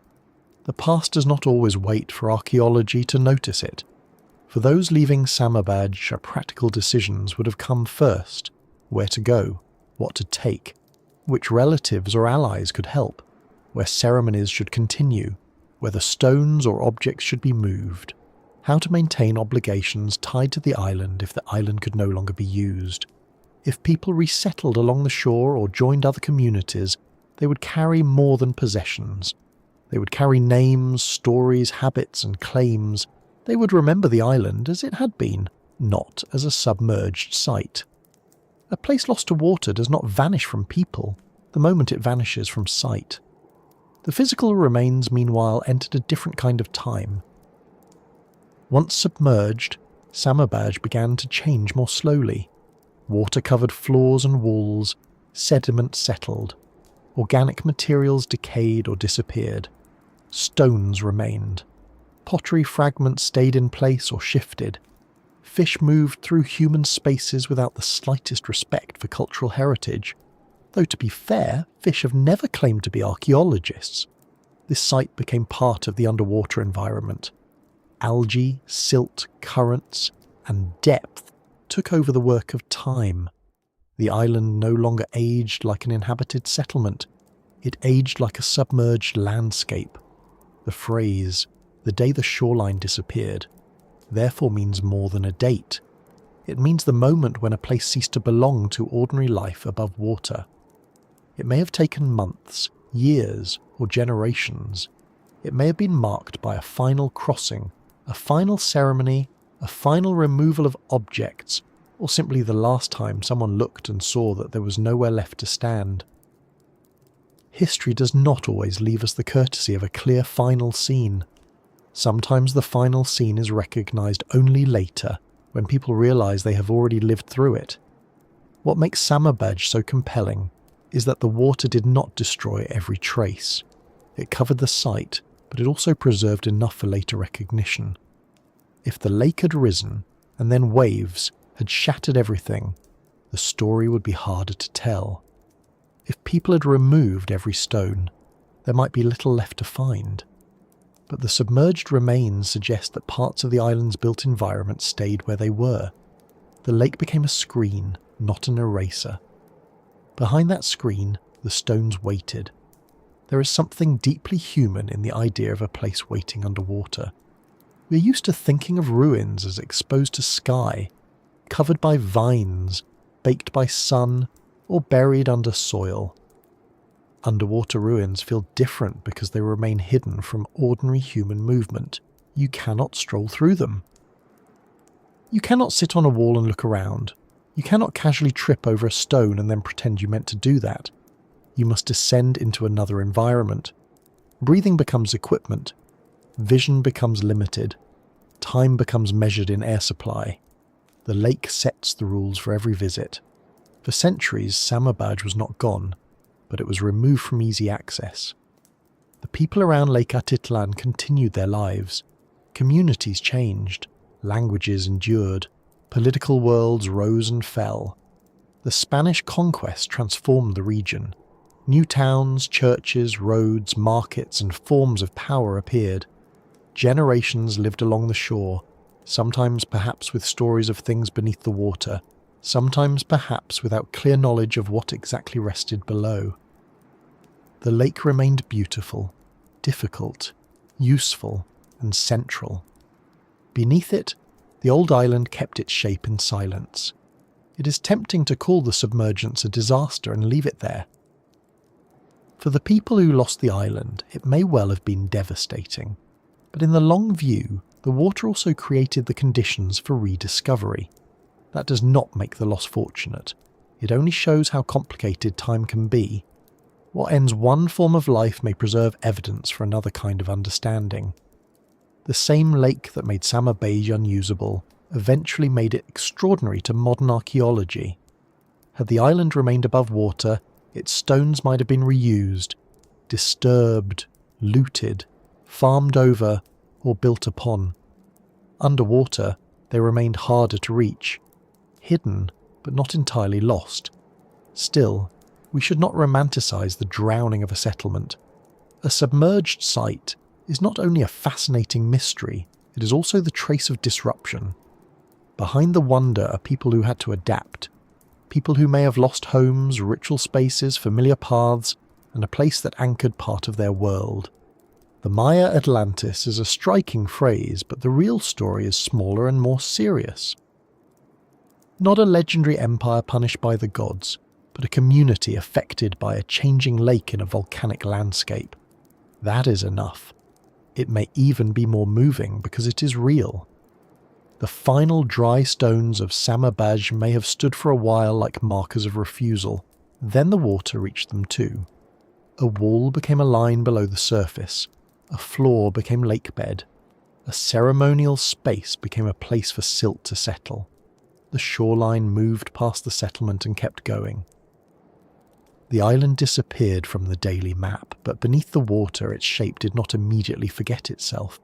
And much later, when the lake had held the secret long enough, someone would look below the surface and notice that the stones were not random. A diver would see what others had passed over or never had the chance to see. the place that had slipped beneath the water would begin to return, not as a living island, but as evidence, memory, and a question rising slowly through the blue-green depths. And much later, when the lake had held the secret long enough, someone would look below the surface and notice that the stones were not random. A diver would see what others had passed over or never had the chance to see. The place that had slipped beneath the water would begin to return, not as a living island, but as evidence, memory, and a question rising slowly through the blue-green depths. Roberto Samayoa did not set out like a film hero with a leather satchel, a dramatic map, and a torch that somehow never goes out. The beginning was quieter than that. It began with diving, repeated diving, patient diving, the kind of curiosity that comes not from one grand expedition, but from returning again and again to the same cold water until the lake begins to feel less like scenery and more like a place with habits, secrets, and opinions. Lake Atitlán had been part of his world for years. He was not someone arriving from far away to declare the lake interesting. He knew it as a diver, as a person drawn back into its depths, and as someone who had heard stories around it long before the stone structures of Samabaj became known outside the region. There is something important about that. Discoveries are often told as sudden flashes. One moment, nothing. The next moment, history appears. But in reality, discovery often comes from attention repeated over time. It comes from noticing one thing, then another, then realizing those things may belong together. It comes from being curious enough not to dismiss a detail just because it does not yet make sense. A fragment of pottery on the lake bed may look interesting, but it does not immediately explain itself. A few stones might be natural. A line of stones might be coincidence. A vessel tucked among rocks might be a stray object, or it might be the first small clue in a much larger story. The trick is knowing when to keep looking. Samayoa found a vessel among stones, and that small discovery caught his attention. A pot in the water is not automatically evidence of a drowned settlement. Objects can fall from boats. They can be carried by waves, dragged by fishing gear, washed from shore, or moved by forces that have nothing to do with ancient buildings. A careful person does not leap straight from pottery to lost city, no matter how much more exciting that would be for a headline. But the pot made him wonder. How did it get there? Why was it there? Was it alone, or part of something larger? These are simple questions, but archaeology lives on simple questions asked with discipline. Over time, Samayoa kept diving. Not once, not twice, but regularly. He began to observe patterns in the lake. He noticed a platform-like feature around the lake, something that resembled an old shoreline now submerged beneath the present water level. That observation mattered because it suggested that Lake Atitlán had once stood lower than it does today. If the lake had once been lower, then places now underwater might once have been dry. This is where a diver's familiarity with terrain becomes valuable. Underwater land still has shape. Slopes, terraces, rises, edges and platforms remain, even when they are covered by water. To someone passing quickly over the surface, the lake may look like a smooth sheet. To someone below, with enough patience, it has a landscape. From below, Samayoa could see that the lake bed was not uniform. There were submerged slopes and features that seemed to carry the memory of an older shore. He also noticed damage caused by crab fishing practices, where stones used with lines could be dragged across the bottom. That kind of detail is not glamorous, but it is important. The lake bed is not a sealed museum drawer. It is an active environment. People fish there, objects move, sediment shifts. Stones can be dragged, pots can break, evidence can be damaged long before anyone understands what it is. Underwater does not always mean untouched. It simply means harder to reach and harder to read. As he found more pottery, Samayoa noticed that vessels at different depths seemed to have different characteristics. Some appeared to belong to later periods, while deeper ones pointed toward earlier times. That pattern raised another question. If older material was deeper, and if submerged terrain suggested former lake levels, perhaps the water had changed significantly across time. Perhaps the deepest materials were not merely objects dropped into the lake from above. Perhaps they were connected to land surfaces that once existed in open air. This kind of reasoning is slow, careful, and very different from a treasure hunt. It is not about grabbing a shiny object. It is about asking whether the lake bed preserves a history of changing water levels and human occupation. With that possibility in mind, Samioa began planning deeper dives away from the modern shore. That decision sounds simple when said quickly, but in practice it meant going into a more demanding environment. The deeper and farther one goes, the more the dive must be planned. Air, depth, visibility, orientation, safety, time, and return all matter. Underwater archaeology has a way of reminding everyone that curiosity is lovely, but breathing is also quite important. A person can have the most interesting hypothesis in the world, and it still has to fit inside the limits of a tank, a body, and a lake that does not care about human schedules. Then came the kind of glimpse that changes a question into a discovery. He found an elevation on the bottom. He saw squared stones. Stones that looked alike. Stones different from those along the natural shore. He noticed lines. At first, that must have been strange. Underwater, especially in low visibility, the mind has to work carefully. A shape can appear meaningful and then dissolve when seen from another angle. A shadow can become a wall and then become only a shadow. A stone can seem shaped by human hands, then reveal itself as natural. The diver has to resist both temptations, the temptation to believe too quickly and the temptation to dismiss too easily. The lines kept mattering. The squared stones kept looking deliberate. Then he found something that made the situation much harder to explain away. A basalt column standing on a stone floor. That is the kind of detail that does not behave like random geology. A column, upright, placed on a floor surrounded by other signs of construction, points toward human work. Not rumour, not imagination. Not a story told beside the lake and embroidered with every retelling until the fish are wearing ceremonial masks. A built feature, a structure, a human arrangement beneath the water. In that moment, Samabaj began to return to the human world. Not fully, not yet, but enough. The lake had not simply covered a few stray pots, it had covered a place where people had built. A submerged island with constructions. That phrase is plain, but it is extraordinary. It means that the water had moved over architecture, over planned space, over a place once open to the air. It means that the old shoreline had not only shifted in theory, it had shifted across human lives and human work. Imagine being the person to see that for the first time. The light underwater is limited. The colours are muted. Sound is strange. Your own breathing is loud inside your equipment. The lake bed appears in pieces as you move. Then the shapes become too organised to ignore. Stones make lines. A floor appears. A column stands where a column should not stand unless someone put it there. There would be no orchestra, no narrator announcing that history has been found, no convenient beam of golden light shining down with excellent timing.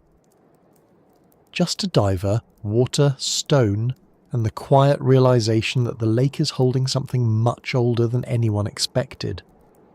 Samioa reported the discovery to Guatemala's Institute of Anthropology and History, following the legal path for archaeological heritage. That part is less cinematic, but just as important. A discovery does not become responsible archaeology merely because something old has been found. It has to be documented, protected, and studied under proper authority.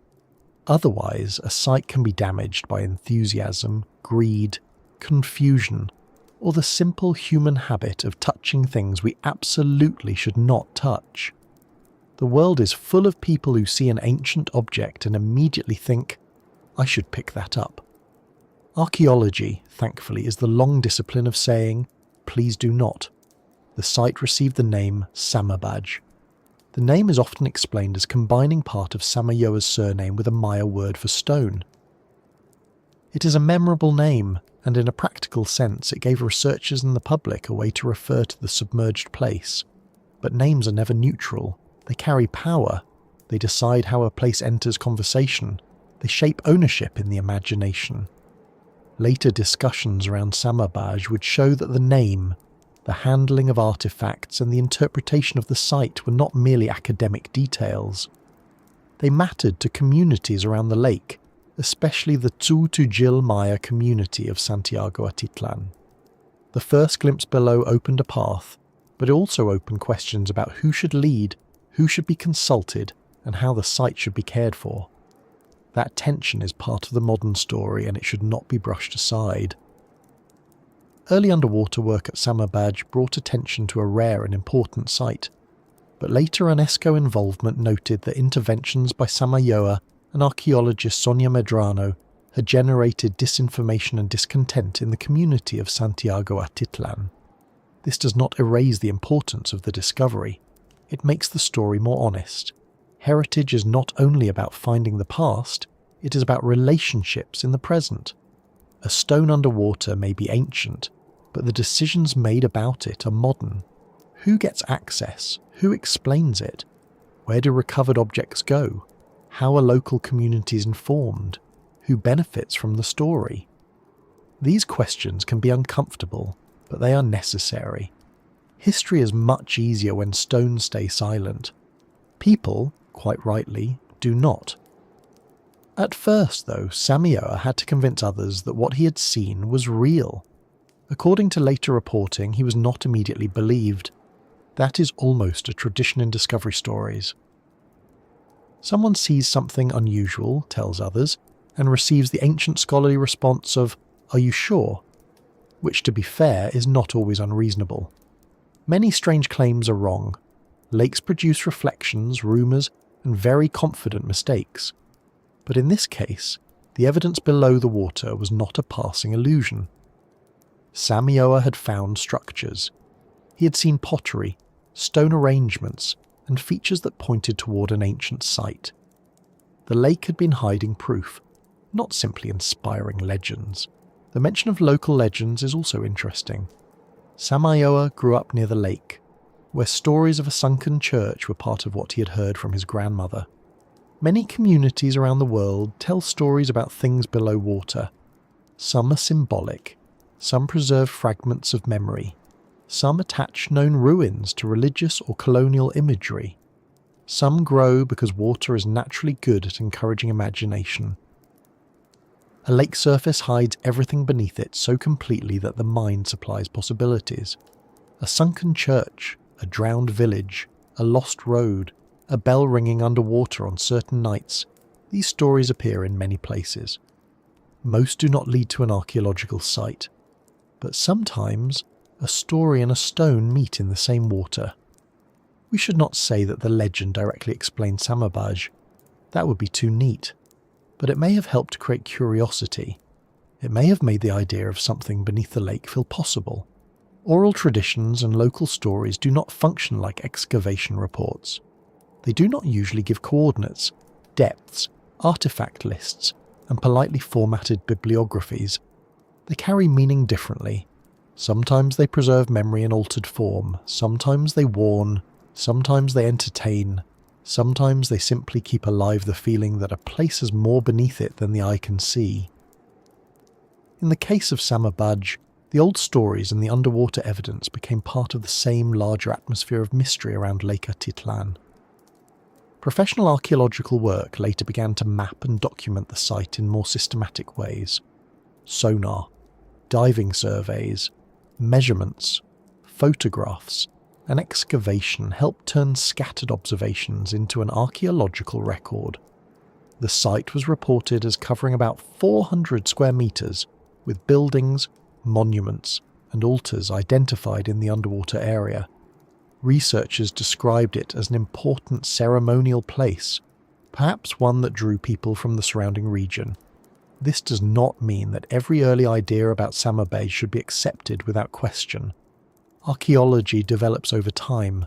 interpretations are revised, new methods bring new information, community perspectives reshape the research questions. A site first seen by a diver becomes, slowly, a shared problem of evidence, protection, interpretation and care. The act of mapping underwater is worth pausing over, because it sounds far easier than it is. On land, a surveyor can stand, place equipment, adjust a line, and write notes without worrying that the notebook will try to become part of the lake. Underwater, every task becomes a little more complicated. Visibility may be poor. Silt can rise at the slightest disturbance and turn the world into green-brown soup. A tape measure can drift. A diver must watch depth, air, time, and surroundings. Communication is limited to signals, slates, and later discussion. Even taking a photograph requires enough clarity, light, and steadiness. The lake does not stop being a lake just because researchers have arrived with a plan. And yet, those plans matter. They allow the site to be understood as a layout, not just a series of interesting finds. Where were the structures? How did they relate to one another? Which areas were domestic? Which were ceremonial? How high was the ancient island above the old lake bed? Where might the shoreline have been when people lived there? How deep are the remains today? These questions turn wonder into knowledge. Wonder is a good beginning, but it can be lazy if left alone too long. Knowledge asks for measurements. It asks for patience. It asks someone to return to the cold water and check again. Samioa's first glimpse below also changed how the lake itself was understood. Lake Atitlán was already famous for beauty, culture, and volcanic scenery. Samabaj added another layer. The lake was not only a natural wonder and a living cultural landscape, it was also an archive. Beneath its surface were traces of earlier human occupation tied to a lower water level, and an island that no longer existed above water. That realization expands the lake. Not physically, of course. It was quite large enough already and did not need encouragement. It expands the lake in historical depth. It shows that the present shoreline is only one version of a changing relationship between people and water. There is also a sadness in that discovery. To see Samabaj underwater is to see proof that a place was lost. The stones are exciting because they survived, but they survived because the settlement was covered. Every intact vessel, every wall, every floor is evidence of preservation and interruption at the same time. Archaeology often has this double feeling. We are glad something remains. We are reminded that someone else lost it. The lake gave modern researchers a rare sight, but only because it took an island from the people who once used it. The early discovery story contains a familiar human pattern. A person notices something, others doubt it. More evidence appears. The claim becomes harder to dismiss. Institutions get involved. Researchers arrive. The site becomes known. Then new questions emerge that no one at the first moment could fully anticipate. Protection. Community consent, artifact custody, tourism, naming, ownership of the story. In that sense, the first glimpse below was not the end of a mystery. It was the beginning of many smaller mysteries, some archaeological, some ethical, some practical, and some deeply personal to the communities of the lake. One of the most important lessons from Samabaj is that discovery is not possession. Seeing a site first does not make the past belong to the viewer. Naming it does not settle its meaning. Pulling objects from water does not automatically rescue them if it removes them from community, context, or proper care.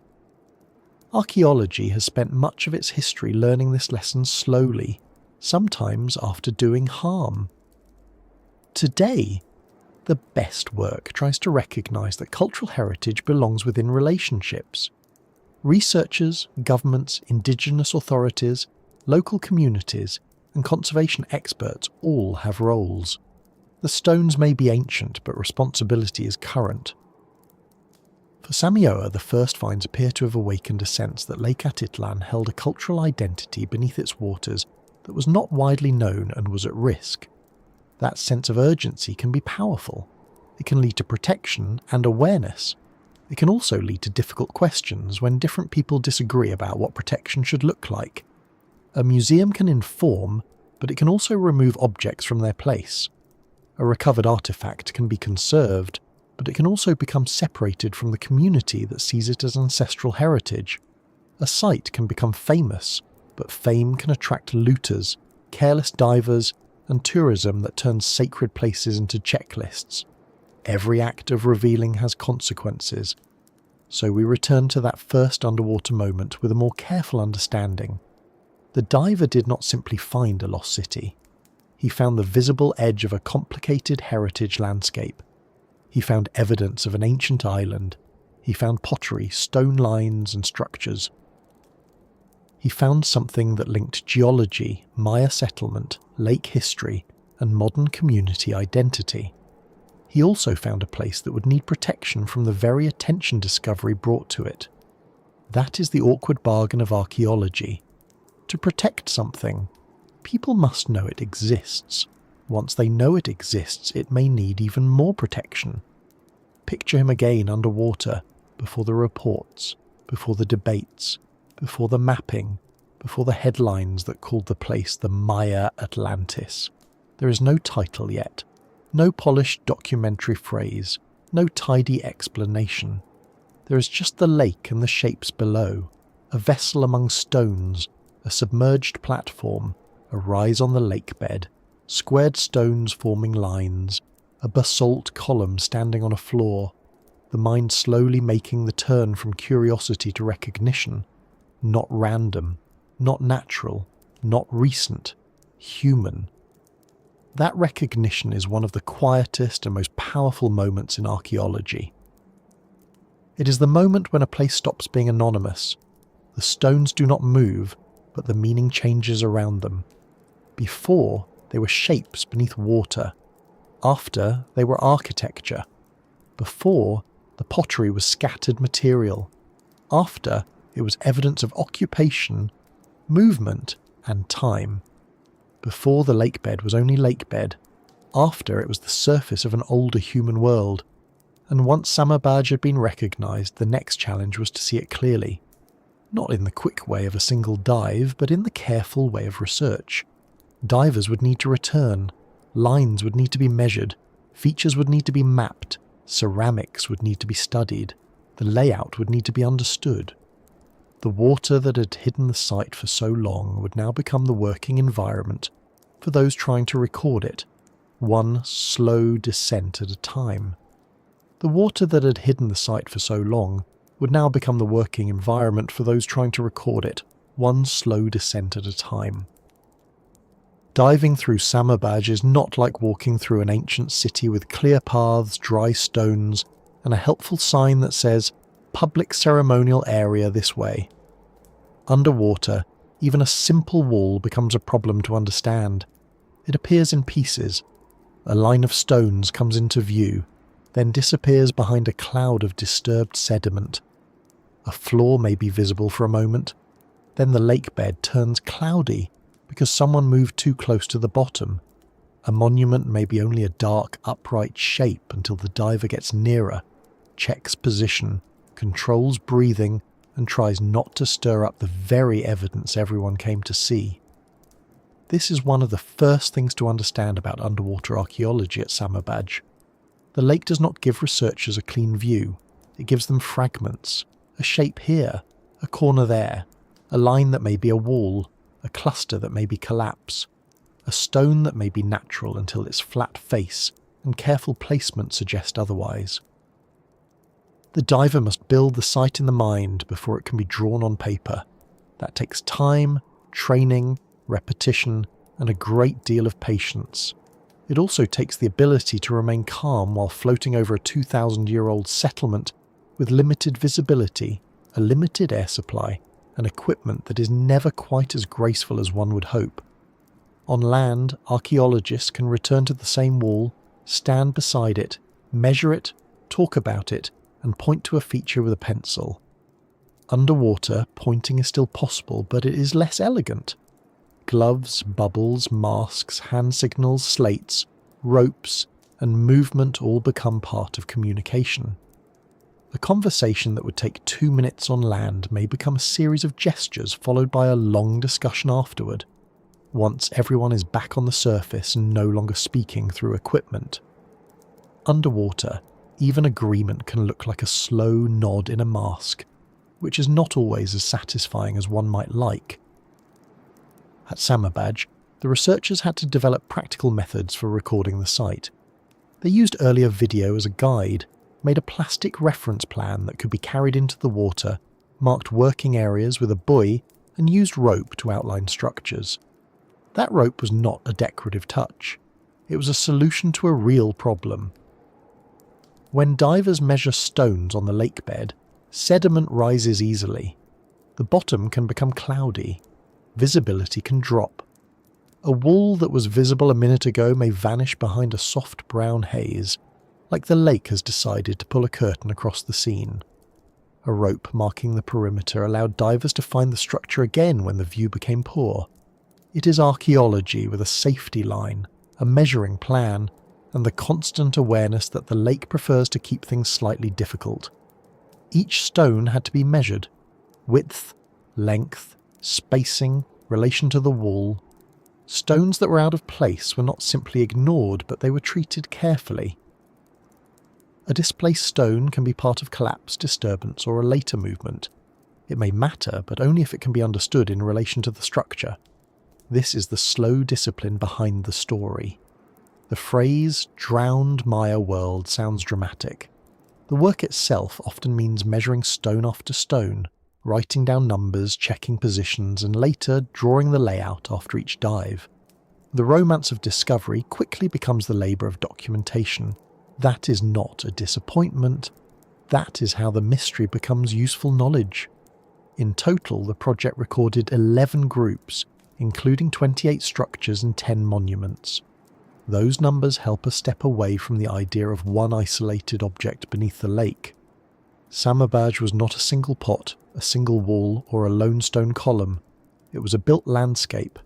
It had multiple groups of structures: public areas, residential areas, monuments, terraces, and spaces arranged by human hands. The lake covered the site, but it did not turn it into randomness. The organisation remained, waiting to be traced. The northern part of Samabaj appears to have held the public and ceremonial areas.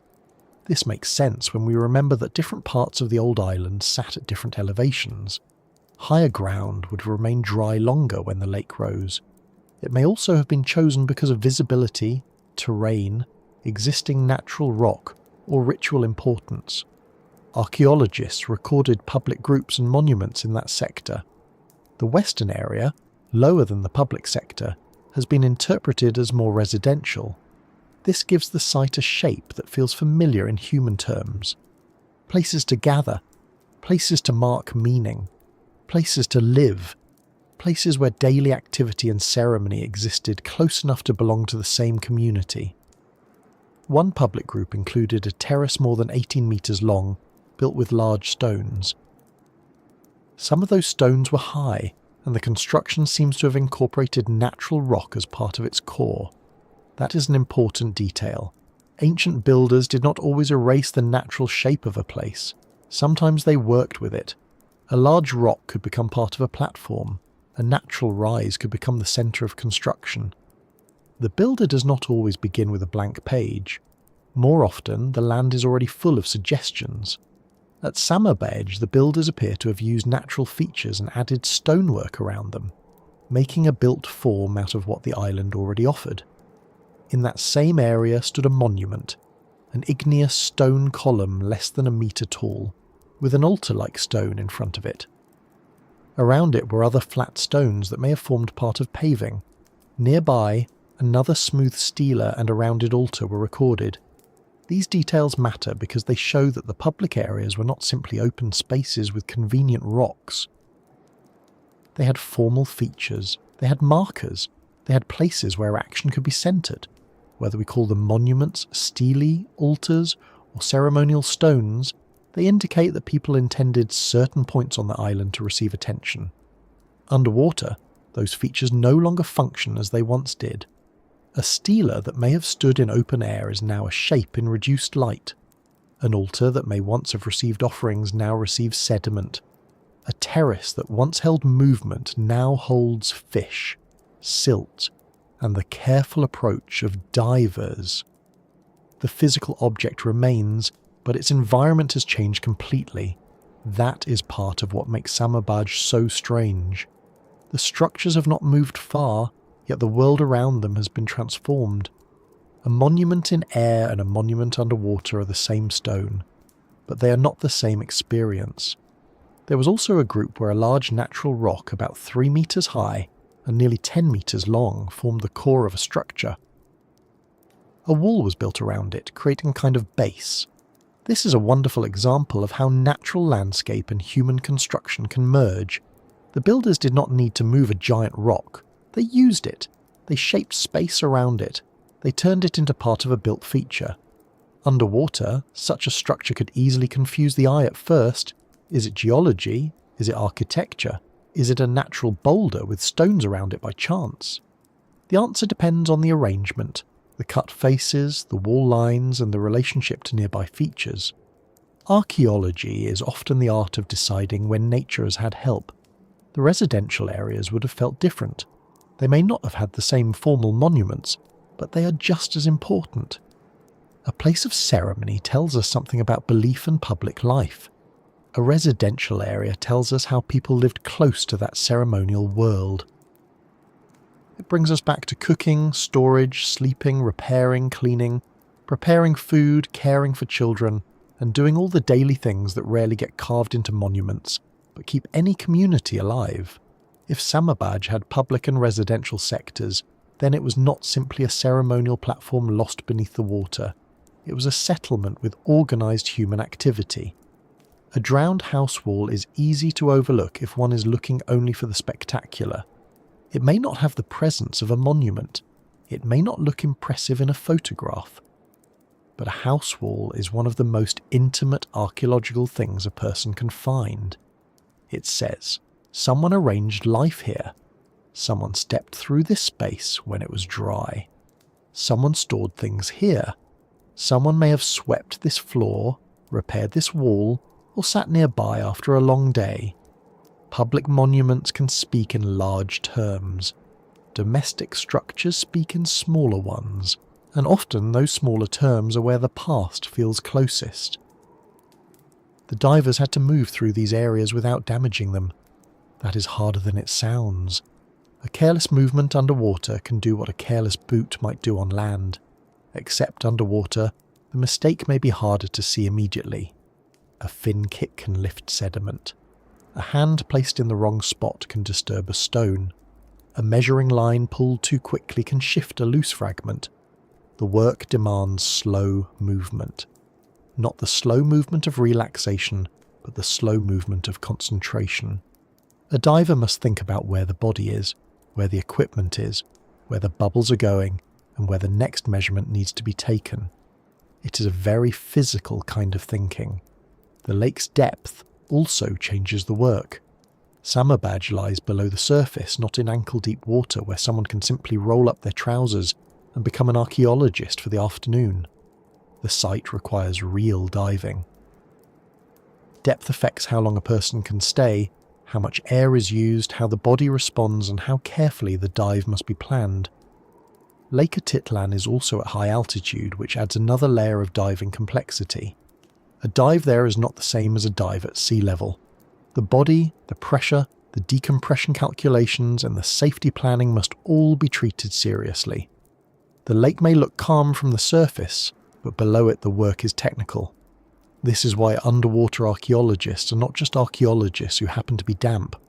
They need to understand both archaeology and diving. They need to know how to document evidence while operating safely in an environment where small mistakes matter. The tools must be simple enough to work underwater and precise enough to produce useful records. A tape measure, a slate, a plastic plan, a rope, a camera, a buoy, and careful communication can become the foundation of the whole process. It is not glamorous equipment in the dramatic sense, but it is effective. And very often, effective is better than glamorous. Glamorous tends to leak. Sonar reconnaissance also helped researchers understand the lake bed beyond what divers could see directly. Sonar can reveal shapes, slopes, formations, and possible features across areas too large or deep for direct visual survey alone. In the case of Lake Atitlán, sonar work identified volcanic formations, lava flows, rectilinear and circular submerged features along the southern side of the lake, and possible evidence of old water levels. This matters because Samabaj is not floating alone in the story. It belongs to a wider submerged landscape shaped by geology and changing lake levels. The site is one part of a larger basin history. Sonar does not replace diving. It guides it. It shows patterns. It gives a broader view.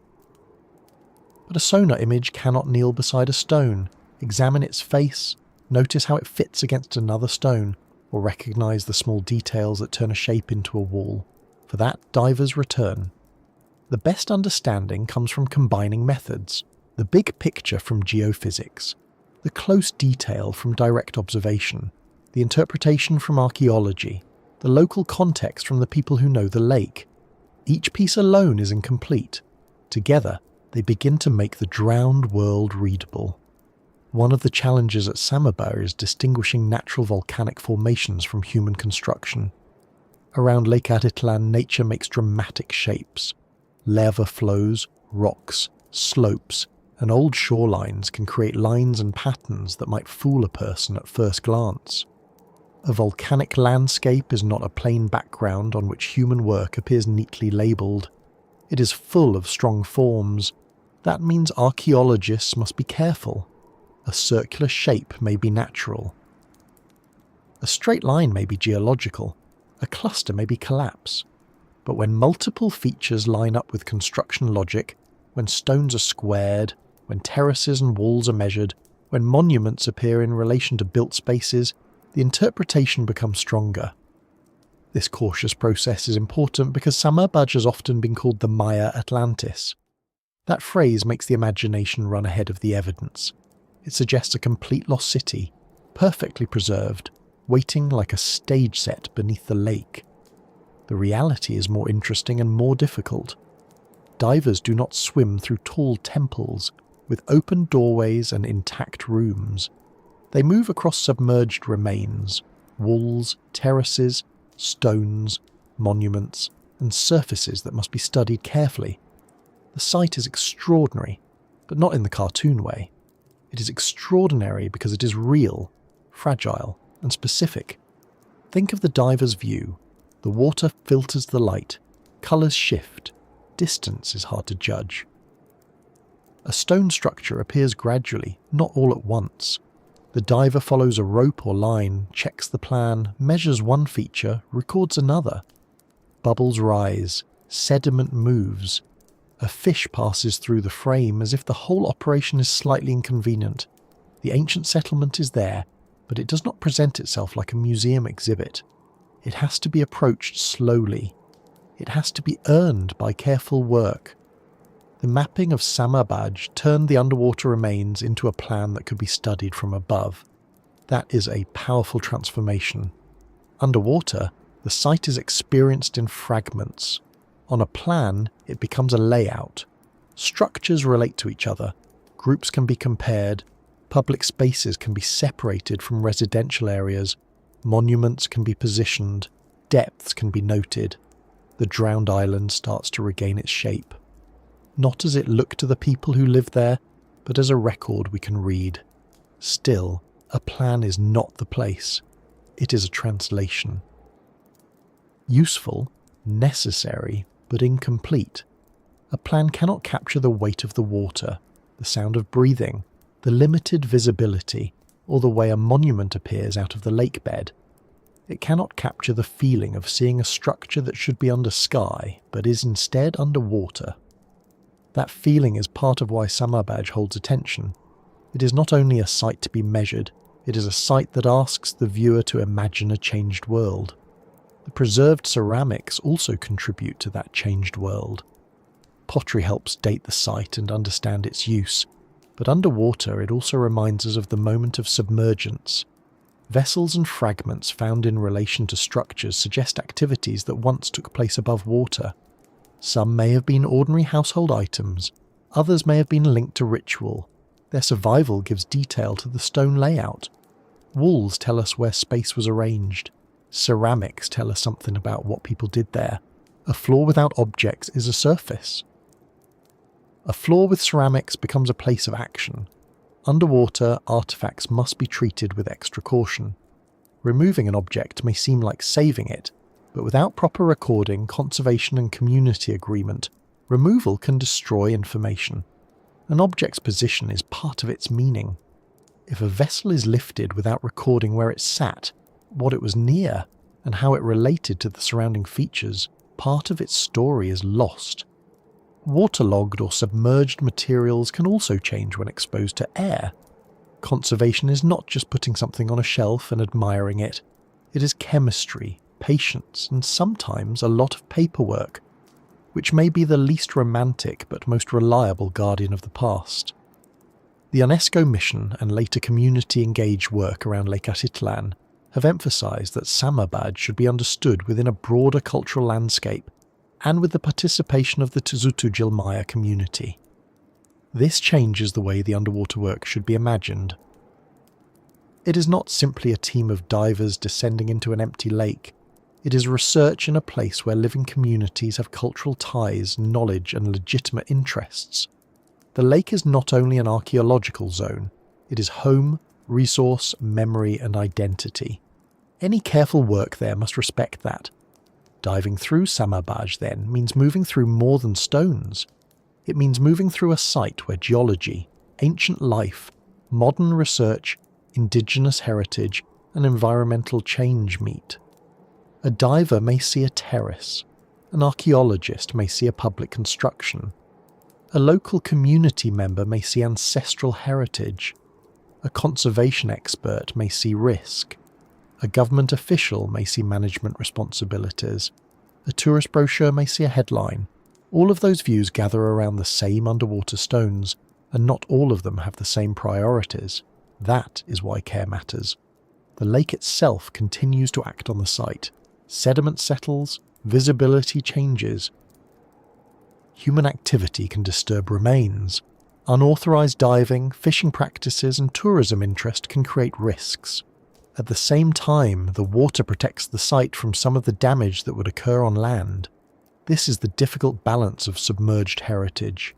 It is hidden, but not safe by default. It is preserved, but not untouched. It is difficult to access, but not impossible to harm. Protection requires more than secrecy. It requires responsible management, local involvement, documentation, and respect for the site's meaning. For a listener lying quietly at night, it may help to picture the work not as an adventure scene, but as a careful routine. A boat reaches the area. The team prepares equipment. A buoy marks the location. Divers check each other. They descend. The lake grows dimmer. The bottom comes into view.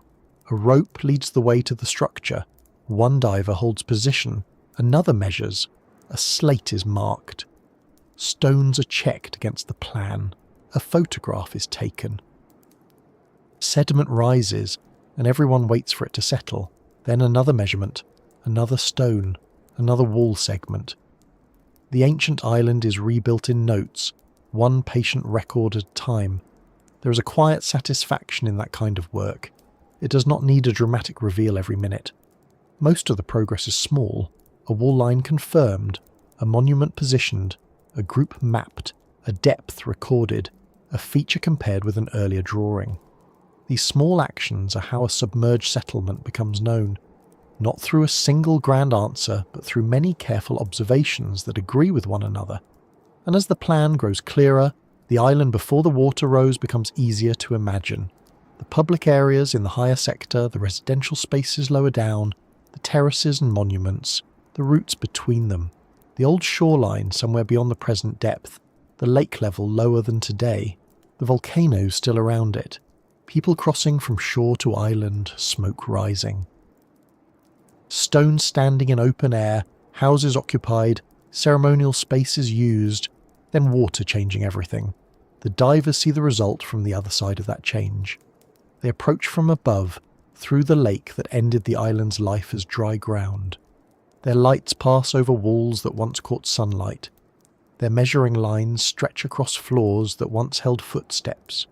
Their bubbles rise over stones that once stood beneath open sky. They are not walking through Samabaj as it was.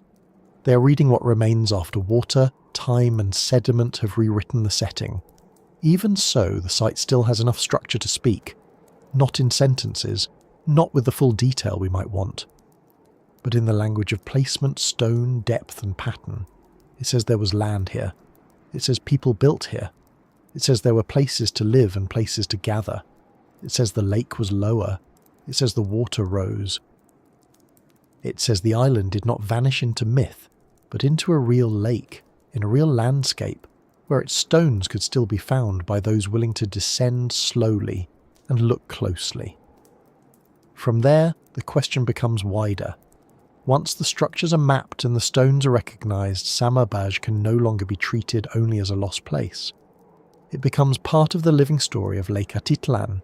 The people around the lake, especially the Tzutujil Maya community, are not outside this history. They stand beside it, above it, and in many ways within it, because the drowned island is not only an archaeological site below the surface, it is also part of a continuing relationship between people, water, ancestors, and the lake that has never stopped shaping life along its shores.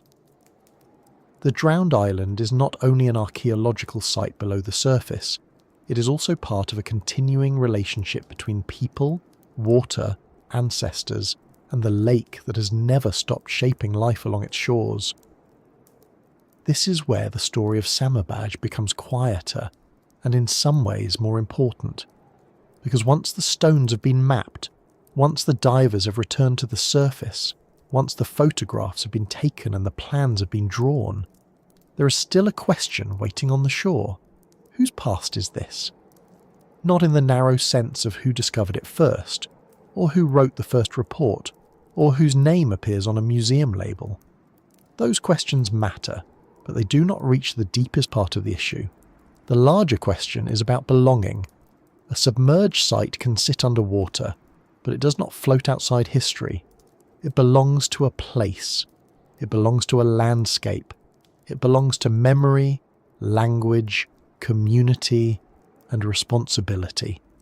Around Lake Atitlán, the Tzutujil Maya community is not a footnote to the story. It is one of the reasons the story must be told carefully. The lake is not an empty scenic backdrop waiting for archaeologists to arrive with equipment and explanations. It is lived beside every day. People cross it, fish it, watch it, depend on it, worry about it, and speak of it through forms of knowledge that do not always fit neatly into academic categories. A diver may see a stone line. An archaeologist may see a structure. A local elder may hear in that same place a story, a warning, a name, or a memory tied to family and community. None of these views should automatically erase the others. Santiago Atitlán, on the southern side of the lake, has long been an important Tzutujil town. It is not far from the area where Samabaj lies submerged. Today, it is a living community with markets, boats, churches, ceremonies, homes, schools and streets, where ancient and modern life meet in practical, sometimes complicated ways. People do not live as museum exhibits. They shop, repair roofs, argue about prices, care for children, work, pray, travel, cook, use phones, remember old stories, and get annoyed when the boat schedule refuses to behave. This matters because ancient Maya heritage is sometimes spoken about as if it belongs only to the distant past. Around Atitlán, Maya life continues. That continuation changes the meaning of Samabaj. When people say the Maya vanished, they're usually speaking badly. Cities were abandoned, dynasties ended, sites changed, and political systems collapsed in different places at different times. But Maya peoples did not vanish. Their descendants live across Guatemala, Mexico, Belize, Honduras, and beyond. Languages survived, ritual practices survived, clothing traditions survived, farming knowledge survived, local history survived, even when colonial rule, forced labour, violence, poverty, missionization, tourism, and state power tried to reshape them. So when an underwater Maya site is found in Lake Atitlán, it is not a message from a dead world with no living heirs. It is part of a longer story that still has people in it. The Tsutujil relationship with the lake cannot be reduced to one simple tradition. Communities are not single voices. Different families, leaders, religious groups, elders, fishers, teachers, guides, and young people may all understand heritage in different ways. Some may speak about ancestral importance. Some may focus on environmental protection. Some may worry about tourism. Some may want education for local children. Some may want objects returned, protected, or displayed in ways that make sense to the community. Some may be cautious about outsiders coming in with cameras and leaving with stories. That variety is normal. A living community is not required to agree with itself perfectly in order to deserve respect. If perfect agreement were required, no modern city would qualify for anything at all. What recent community-engaged work around Lake Atitlán has tried to recognise is that underwater archaeology cannot be treated as a purely technical exercise. It is not only a matter of locating structures, measuring stones and confirming dates. It is also a matter of how the work is planned, who is consulted, who participates, what questions are asked, where information goes, and what happens after the research team leaves. In older styles of archaeology, researchers sometimes arrived, extracted objects or information, published findings, and moved on. That approach could produce knowledge, but it could also produce resentment, harm, and a feeling that local people were being treated as scenery beside their own history. At Samabaj, this issue is especially clear because the site is underwater and difficult for most people to visit.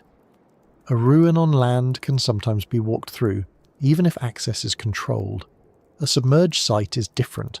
The average person cannot simply go down to see it. It requires diving equipment, training, permissions, and safety conditions. That means the people who interpret it can easily become gatekeepers. They decide what others see through photos, maps, videos, and explanations. If those interpretations are made without the community, the site can become separated from the very people whose heritage it represents. The water already hides Samabaj physically. Poor heritage practice can hide it socially too. There is also the matter of names. Samabaj is the name widely used today, and it is connected to Roberto Samayoa, the diver involved in the site's discovery, and to a Maya word often associated with stone. It is practical, memorable, and already established in publications and media. But naming is never just practical. A name decides how a place enters public speech. It can honour one person, one language, one history, or one moment of discovery. It can also leave out older names, local meanings, or community preferences. The people who built and used the island had their own name for it, though we may not know it. The people around the lake today may have their own ways of referring to submerged places, old stories, or areas of water. A name can be useful and incomplete at the same time. This does not mean a modern name must be thrown away every time its history becomes complicated. It means the story of the name should be told honestly. Samabaj is not just a neutral label stuck to a dot on a map. It came from a modern discovery process, and that process had human relationships inside it. When we speak the name, we should remember that the place existed before the name, and that the people connected to the lake have a stake in how it is spoken about now. Archaeology often begins with naming, but respect begins with listening. The lake itself holds memory in ways that are not always written. People who live beside water notice change. They remember floods, storms, droughts, landslides, boat accidents, fish patterns, and shorelines that used to sit somewhere else. A family may remember where an old path was. A fisher may know where the bottom changes. A boat operator may know which areas are risky when the wind rises. An elder may tell a story that sounds strange until it is placed beside geology or archaeology and begins to look less like fantasy and more like memory shaped by time. Local knowledge is not the same as laboratory data, but it is still knowledge. It asks different questions and preserves different details. For the Tzutujil community, Lake Atitlán is not only a resource, it is part of identity. The water is tied to daily movement, to food, to work, to ceremony, to tourism, to danger, and to beauty. It is also tied to loss. Modern communities around Atitlán have known disasters, including landslides and severe storms. People in the region understand that the landscape is not harmless. The same steep slopes and water that make the area beautiful can also become dangerous. That gives the story of a drowned ancient island a practical resonance. It is not simply an old event from a sealed past. It fits into a longer experience of living with a powerful lake in a volcanic basin. When archaeologists and community members work together, the questions can change. A research team might begin with, where are the structures? Or how old is the site? Those questions are necessary. But a community may also ask, how will this affect us? Will outsiders come? Will artifacts be removed? Will our children learn about this? Will the site be protected? Will the story be told in our language? Will people respect the lake? These are not secondary questions. They are part of the archaeology because archaeology affects the present. A stone underwater may be ancient, but the decision about what to do with it happens now. The idea of a submerged cultural landscape is helpful here. Samabaj is not just one isolated settlement. It is part of a lake with multiple underwater features, old shorelines, possible submerged remains, and living communities around it. A cultural landscape includes natural setting and human meaning together. It recognizes that people did not simply build on land as if the lake, volcanoes, and shore were empty surroundings. The lake shaped choices. The volcanoes shaped views and soils. The water level shaped access. The island shaped ceremony and residence. Later, the same lake shaped preservation and rediscovery. The Tzutujil community today continues to live in relation to that same landscape, though under modern conditions. One of the dangers of calling Samabaj the Maya Atlantis is that it can make the site sound like a fantasy separated from real people. Atlantis belongs to a European philosophical story. Samabaj belongs to Lake Atitlán. The phrase catches attention, but it can also pull the listener away from the local context. It makes people think of lost continents, secret technologies, and mysterious disappearances, when the real story is a Maya settlement in a volcanic lake, shaped by changing water levels and connected to communities that still live nearby. That real story is not less interesting. It is more grounded. It has stones, boats, divers, elders, researchers, ceremonies, and concerns about heritage. It has fewer glowing crystals, admittedly, but history is not obliged to provide mood lighting. Community memory also has to deal with tourism. Lake Atitlán is famous.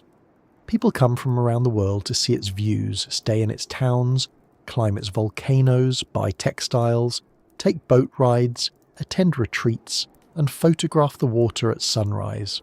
Tourism can bring income.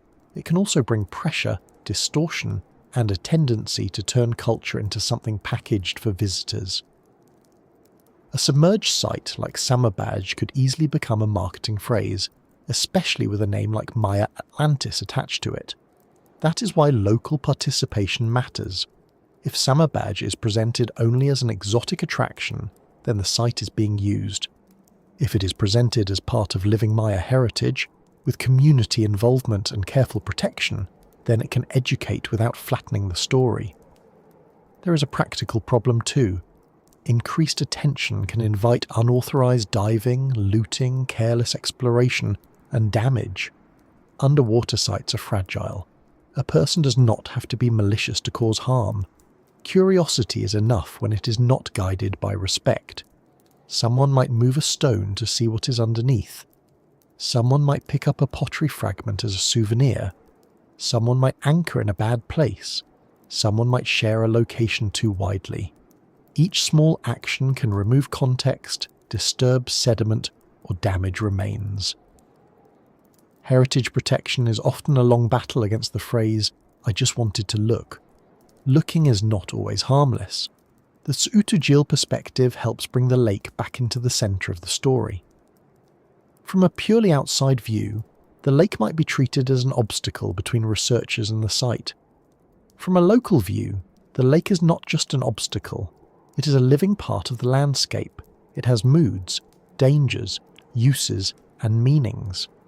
This does not mean everyone agrees on exactly how to describe it, and it does not mean we should romanticize local knowledge as if every person around the lake speaks in ancient wisdom at all times.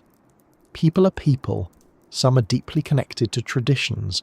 Some are more focused on work, school, money, family, or the ordinary business of daily life. But the community connection to the lake is real, and it should shape how Samabaj is understood. There is also a language issue. Much of the formal discussion of Samabaj happens in Spanish, English, or academic language. But the lake region is also home to Maya languages, including Tsutujil. When a site is discussed only in outside languages, certain meanings may be missed. Words carry relationships. A local place name may include a detail about shape, use, memory, or ownership. A phrase in Tsutujil may hold associations that disappear when translated into a neat archaeological label. Good heritage work does not simply ask local people to confirm what researchers already think. It makes room for local categories, words, and priorities to shape the work itself. This is not always easy. Collaboration takes time. It can be slower than a research project would like. It requires meetings, trust, explanation, disagreement, and adjustments. It may require researchers to change plans that looked very tidy on paper. It may require communities to decide who represents them, which can be complicated in its own right. It may require government institutions, indigenous authorities, divers, academics, and local residents to sit together and work through questions that do not have quick answers. In other words, collaboration is very human. It involves schedules, misunderstandings, patience, and sometimes snacks, which may be one of the most reliable tools of diplomacy ever invented. But the effort matters because the alternative is worse. Without community engagement, archaeology can become extraction. Objects are taken, stories are taken, photos are taken, careers are built. The people closest to the place are left with little control over how their heritage is used. That pattern has happened many times around the world. Samabaj offers a chance to do better, not perfectly, but better. The submerged site can be studied as part of a living landscape, with the Tsutujil community involved not as decoration, but as partners. There is something fitting about this shift. Samabaj itself teaches that the past is not fixed in one position. The island moved from dry land to underwater heritage. Its meaning changed with the lake. Now its modern meaning is changing again as researchers, community members, and institutions rethink how to care for it. A site can have more than one life. Samabaj was a settlement. Then it was a drowned place. Then it became a discovery. Then it became an archaeological site. Now it is also a focus of community-engaged heritage work. Each stage does not erase the earlier one. It adds another layer. For the Tsutujil community, the site may also be a reminder of continuity across change. The people who built Samabaj were not modern Tsutujil in a simple one-to-one way that ignores centuries of migration, politics, language change, and regional history. But the lake's Maya heritage is deeply connected to the indigenous communities who remain around it. Modern identity does not require an unbroken line that can be drawn with a ruler from one submerged wall to one present household. Identity is more complex and more durable than that. It can include descent, place, language, memory, ritual, and responsibility. Samabaj belongs inside that wider field. A listener might ask what memory can really do when a site is underwater. It can do a great deal. It can guide protection. It can shape education. It can prevent the site from being reduced to treasure. It can insist that the story include living people. It can encourage young people around the lake to see archaeology not as something foreign, but as something connected to their own landscape. It can also remind researchers that every object has a future as well as a past. Once something is found, it enters new relationships. It may be stored, displayed, studied, returned, protected in place, or left undisturbed. Memory helps decide which of those futures makes sense. So when we imagine Lake Atitlán at night, with the villages along the shore and the dark water between them, Samabaj is not alone below the surface. It is held within a living human world above it. Boats still cross the lake. People still speak Maya languages beside it. Markets still open in the morning. Smoke still rises from homes. The volcanoes still stand around the basin. Children still learn the names of places. Elders still remember storms, landslides, old routes, and family histories. The lake still gives and takes. The drowned island is silent in the physical sense. Its stones do not speak. But the lake around it is full of voices. Some are modern, some old, some carried in formal research, some in community memory, some in stories told at home, some in the careful instructions of a diver, some in the concerns of local authorities, some in the quiet wish that the site not be damaged by those who come only for spectacle. To understand Samabaj, we need all of that. Not just the sunken walls, not just the pottery, not just the dramatic phrase Maya Atlantis. We need the people of the lake. And as the story moves toward its final bend, Samabaj begins to feel less like a vanished place, and more like a place that changed how it can be seen. It is not visible from the shore, but it is present. It is not walked through, but it is mapped. It is not spoken of by its ancient name, but it is being brought into new forms of care. It is not an ending beneath the water, but a reminder that landscapes keep records in ways we do not always expect. The lake covered the island, but it did not remove the questions it left behind, and those questions now rise toward the surface in stone. Memory and the careful work of listening. Those questions do not arrive loudly. They rise slowly, the way shapes rise into view beneath water when a diver's eyes adjust and the lake allows just enough light to pass through. Samabaj does not give us one simple message. It does not say, here is exactly what happened, here is the date, here is the final morning, here is the last person to step from stone onto boat. Archaeology is rarely that generous. Instead, it gives us pieces. A submerged wall, a terrace, a monument, a pottery vessel, a floor, a memory held by a lake that has been moving, deepening and changing for thousands of years. And perhaps that is why Samabaj stays with us. It is not only because it is underwater, though that is certainly enough to make the mind lean forward. A settlement beneath a lake will always sound mysterious. It is hard to resist the image of stones in dim water, fish passing through old human spaces, and divers hovering where people once stood in open air. But the deeper reason Samabaj matters is that it shows how fragile a place can be, and how stubbornly traces can remain. A shoreline can move, a settlement can be abandoned, a name can be forgotten. A building can lose its roof, then its walls, then its place in everyday memory. But not everything disappears at the same speed. Stone waits longer than speech. Pottery waits longer than footsteps. A lake can hide a place from sight while keeping enough of it intact for another age to find. That is not magic. It is geology, water, sediment, chance, and human attention. Still, it feels strange, because the result is a place that seems to have been removed from time and then returned in pieces. Samabaj asks us to think about disappearance in a more careful way. When we say it vanished, we usually mean it vanished from view. But from the lake's point of view, if a lake may be allowed such a thing for a moment, nothing vanished at all. The stones remained. The lake bed changed around them. Sediment settled. Water covered the walls. The old island became part of the underwater landscape. Fish moved through it. Plants grew near it. Human memory may have changed, faded, shifted, or survived in stories, but the physical place was still there. It had not left the world.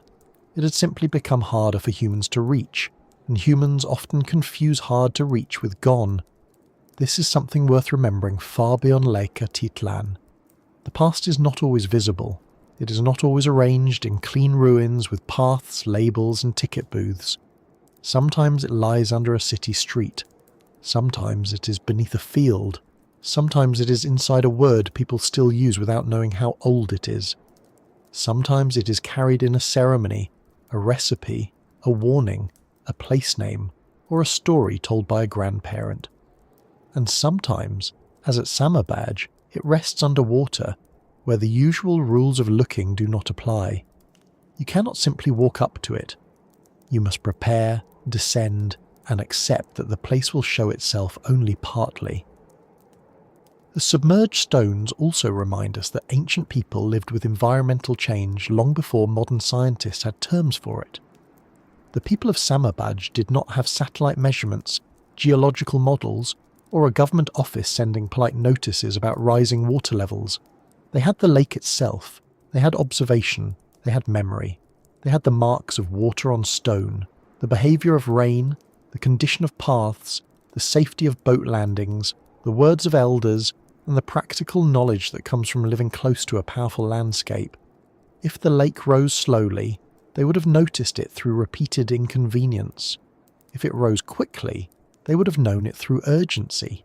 Either way, the change was not an idea. It was a fact at their feet.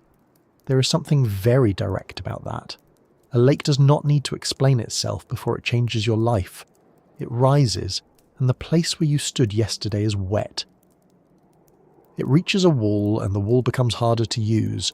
It covers a path, and people must find another way. It turns a landing into a problem. It takes familiar ground and makes it uncertain. The people of Samabaj may have responded with repairs, offerings, movement, arguments, decisions, and eventually departure.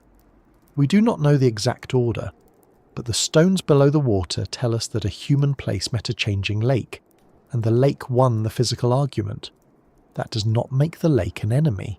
It is important not to turn nature into a villain simply because it does not preserve our plans. Lake Atitlán fed people, connected communities, reflected the sky, carried boats, and helped shape the life around it. It also rose high enough to cover an island settlement. Both things can be true. The same water can give and take. The same landscape can be beautiful and dangerous. The same volcanoes that make the horizon unforgettable came from forces capable of remaking the ground itself. Humans have always lived inside that mixture of gift and risk. Samabaj also teaches us about scale. To the wider world, it's a rare underwater Maya site, a place of archaeological interest, a headline, a puzzle, a destination for experts.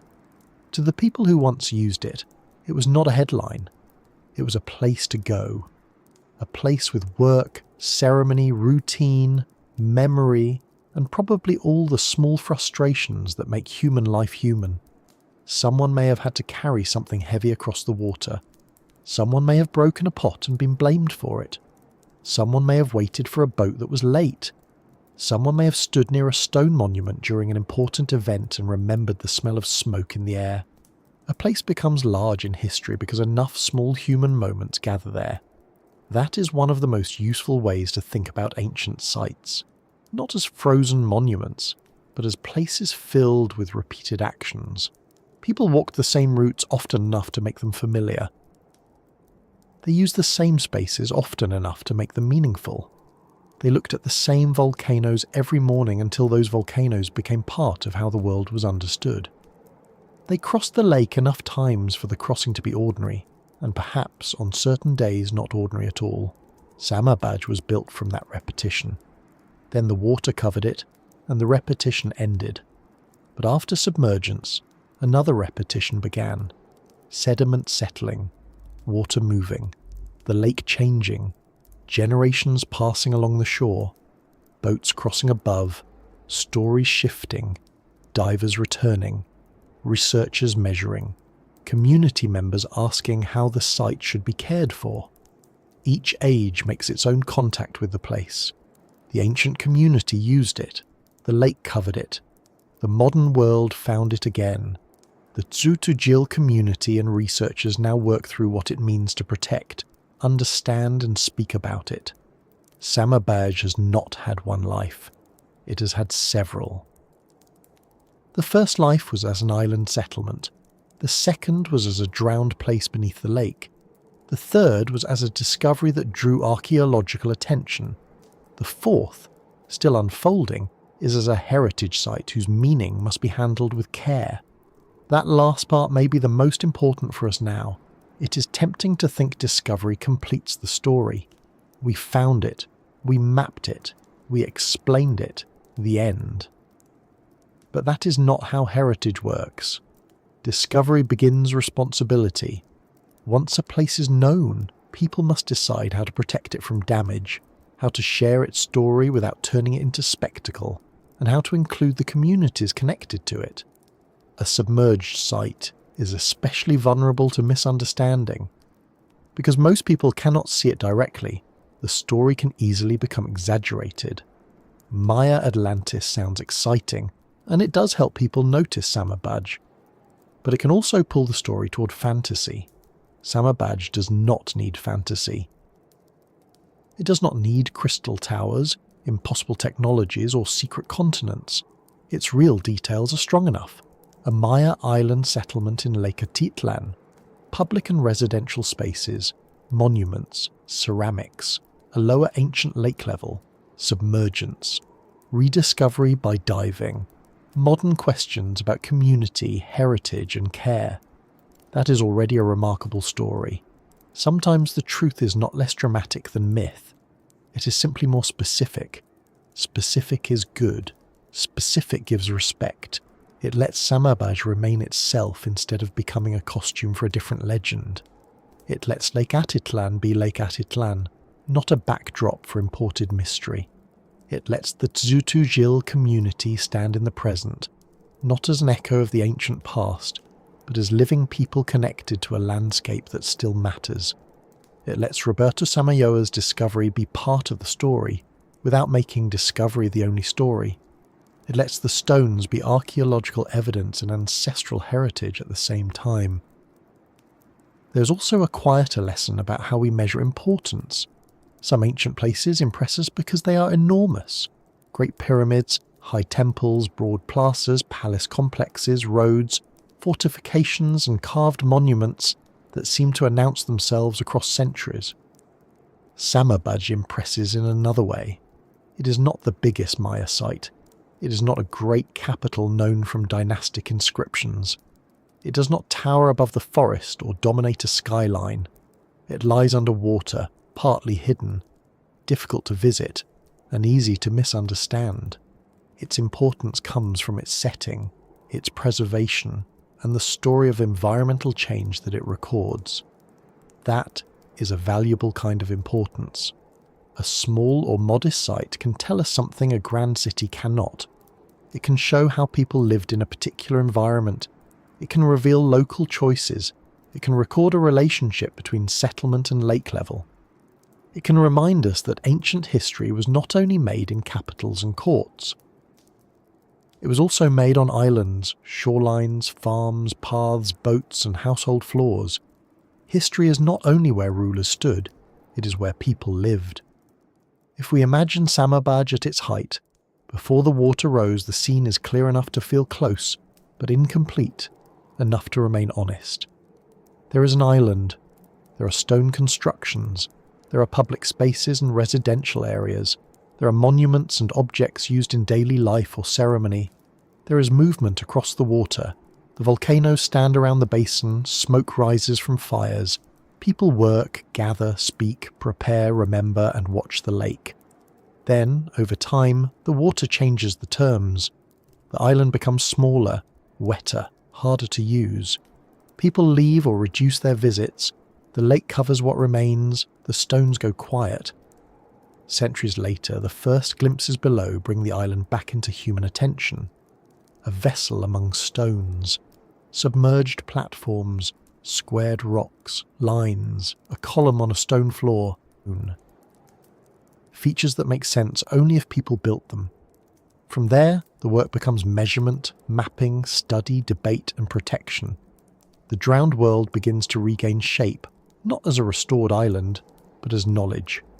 And now, as we sit with the story tonight, Samabaj asks for a slower kind of curiosity.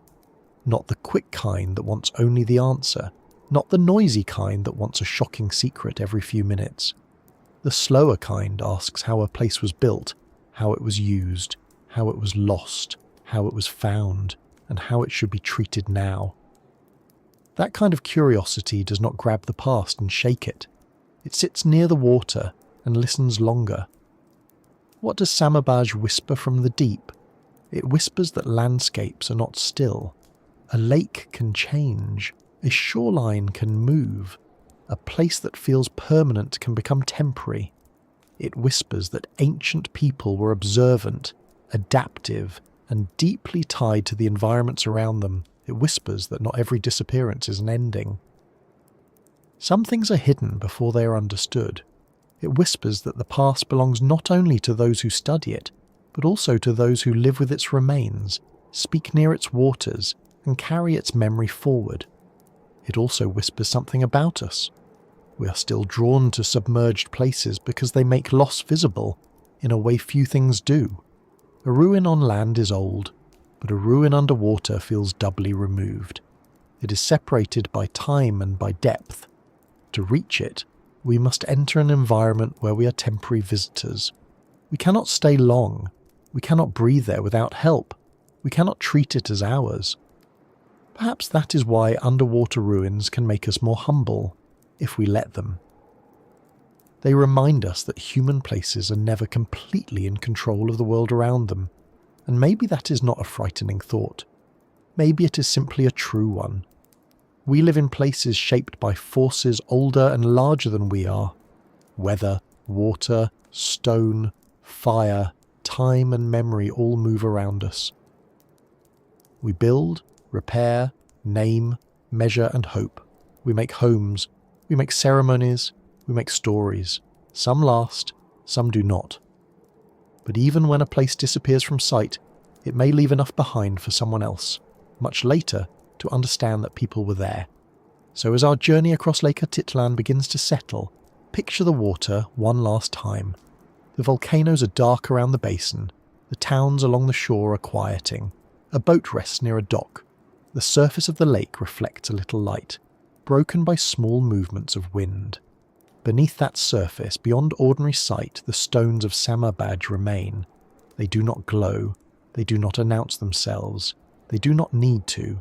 A wall is still a wall. A floor is still a floor. A monument is still a marker of human intention, even when fish pass by without the slightest interest in archaeology. And above the water, life continues. People still cross the lake. Languages are still spoken. Markets still open. Smoke still rises in the morning. Children still learn the shapes of the volcanoes. Elders still remember storms, changes, and older ways of knowing the shore. Researchers continue to study, and communities continue to ask that the past be treated carefully. Samabaj remains below, but its story is no longer silent. If you have drifted with me this far, from the first quiet view of Lake Atitlán to the island before the water rose, through stone spaces, sacred offerings, rising shorelines, underwater discovery, careful diving, and the living memory of the Tsutujil community, then you're now a little farther along your own evening as well. Maybe the room around you has grown quieter. Maybe the day feels more distant.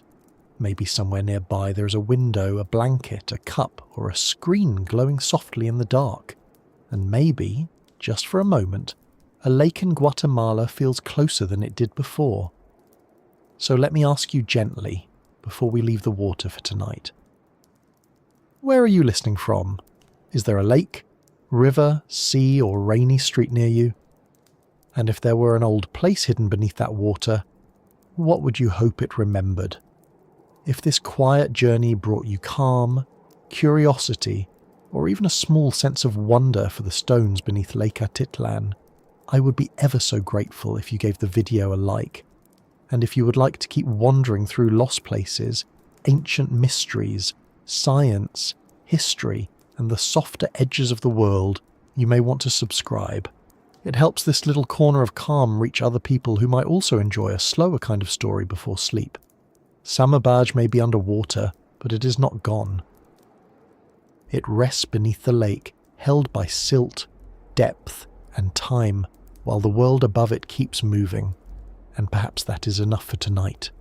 A lake, a vanished island, a few patient stones, and the reminder that even when history sinks out of sight, it can still wait quietly for someone to listen. Sleep well, fellow traveller, wherever you are beside the waters of your own night.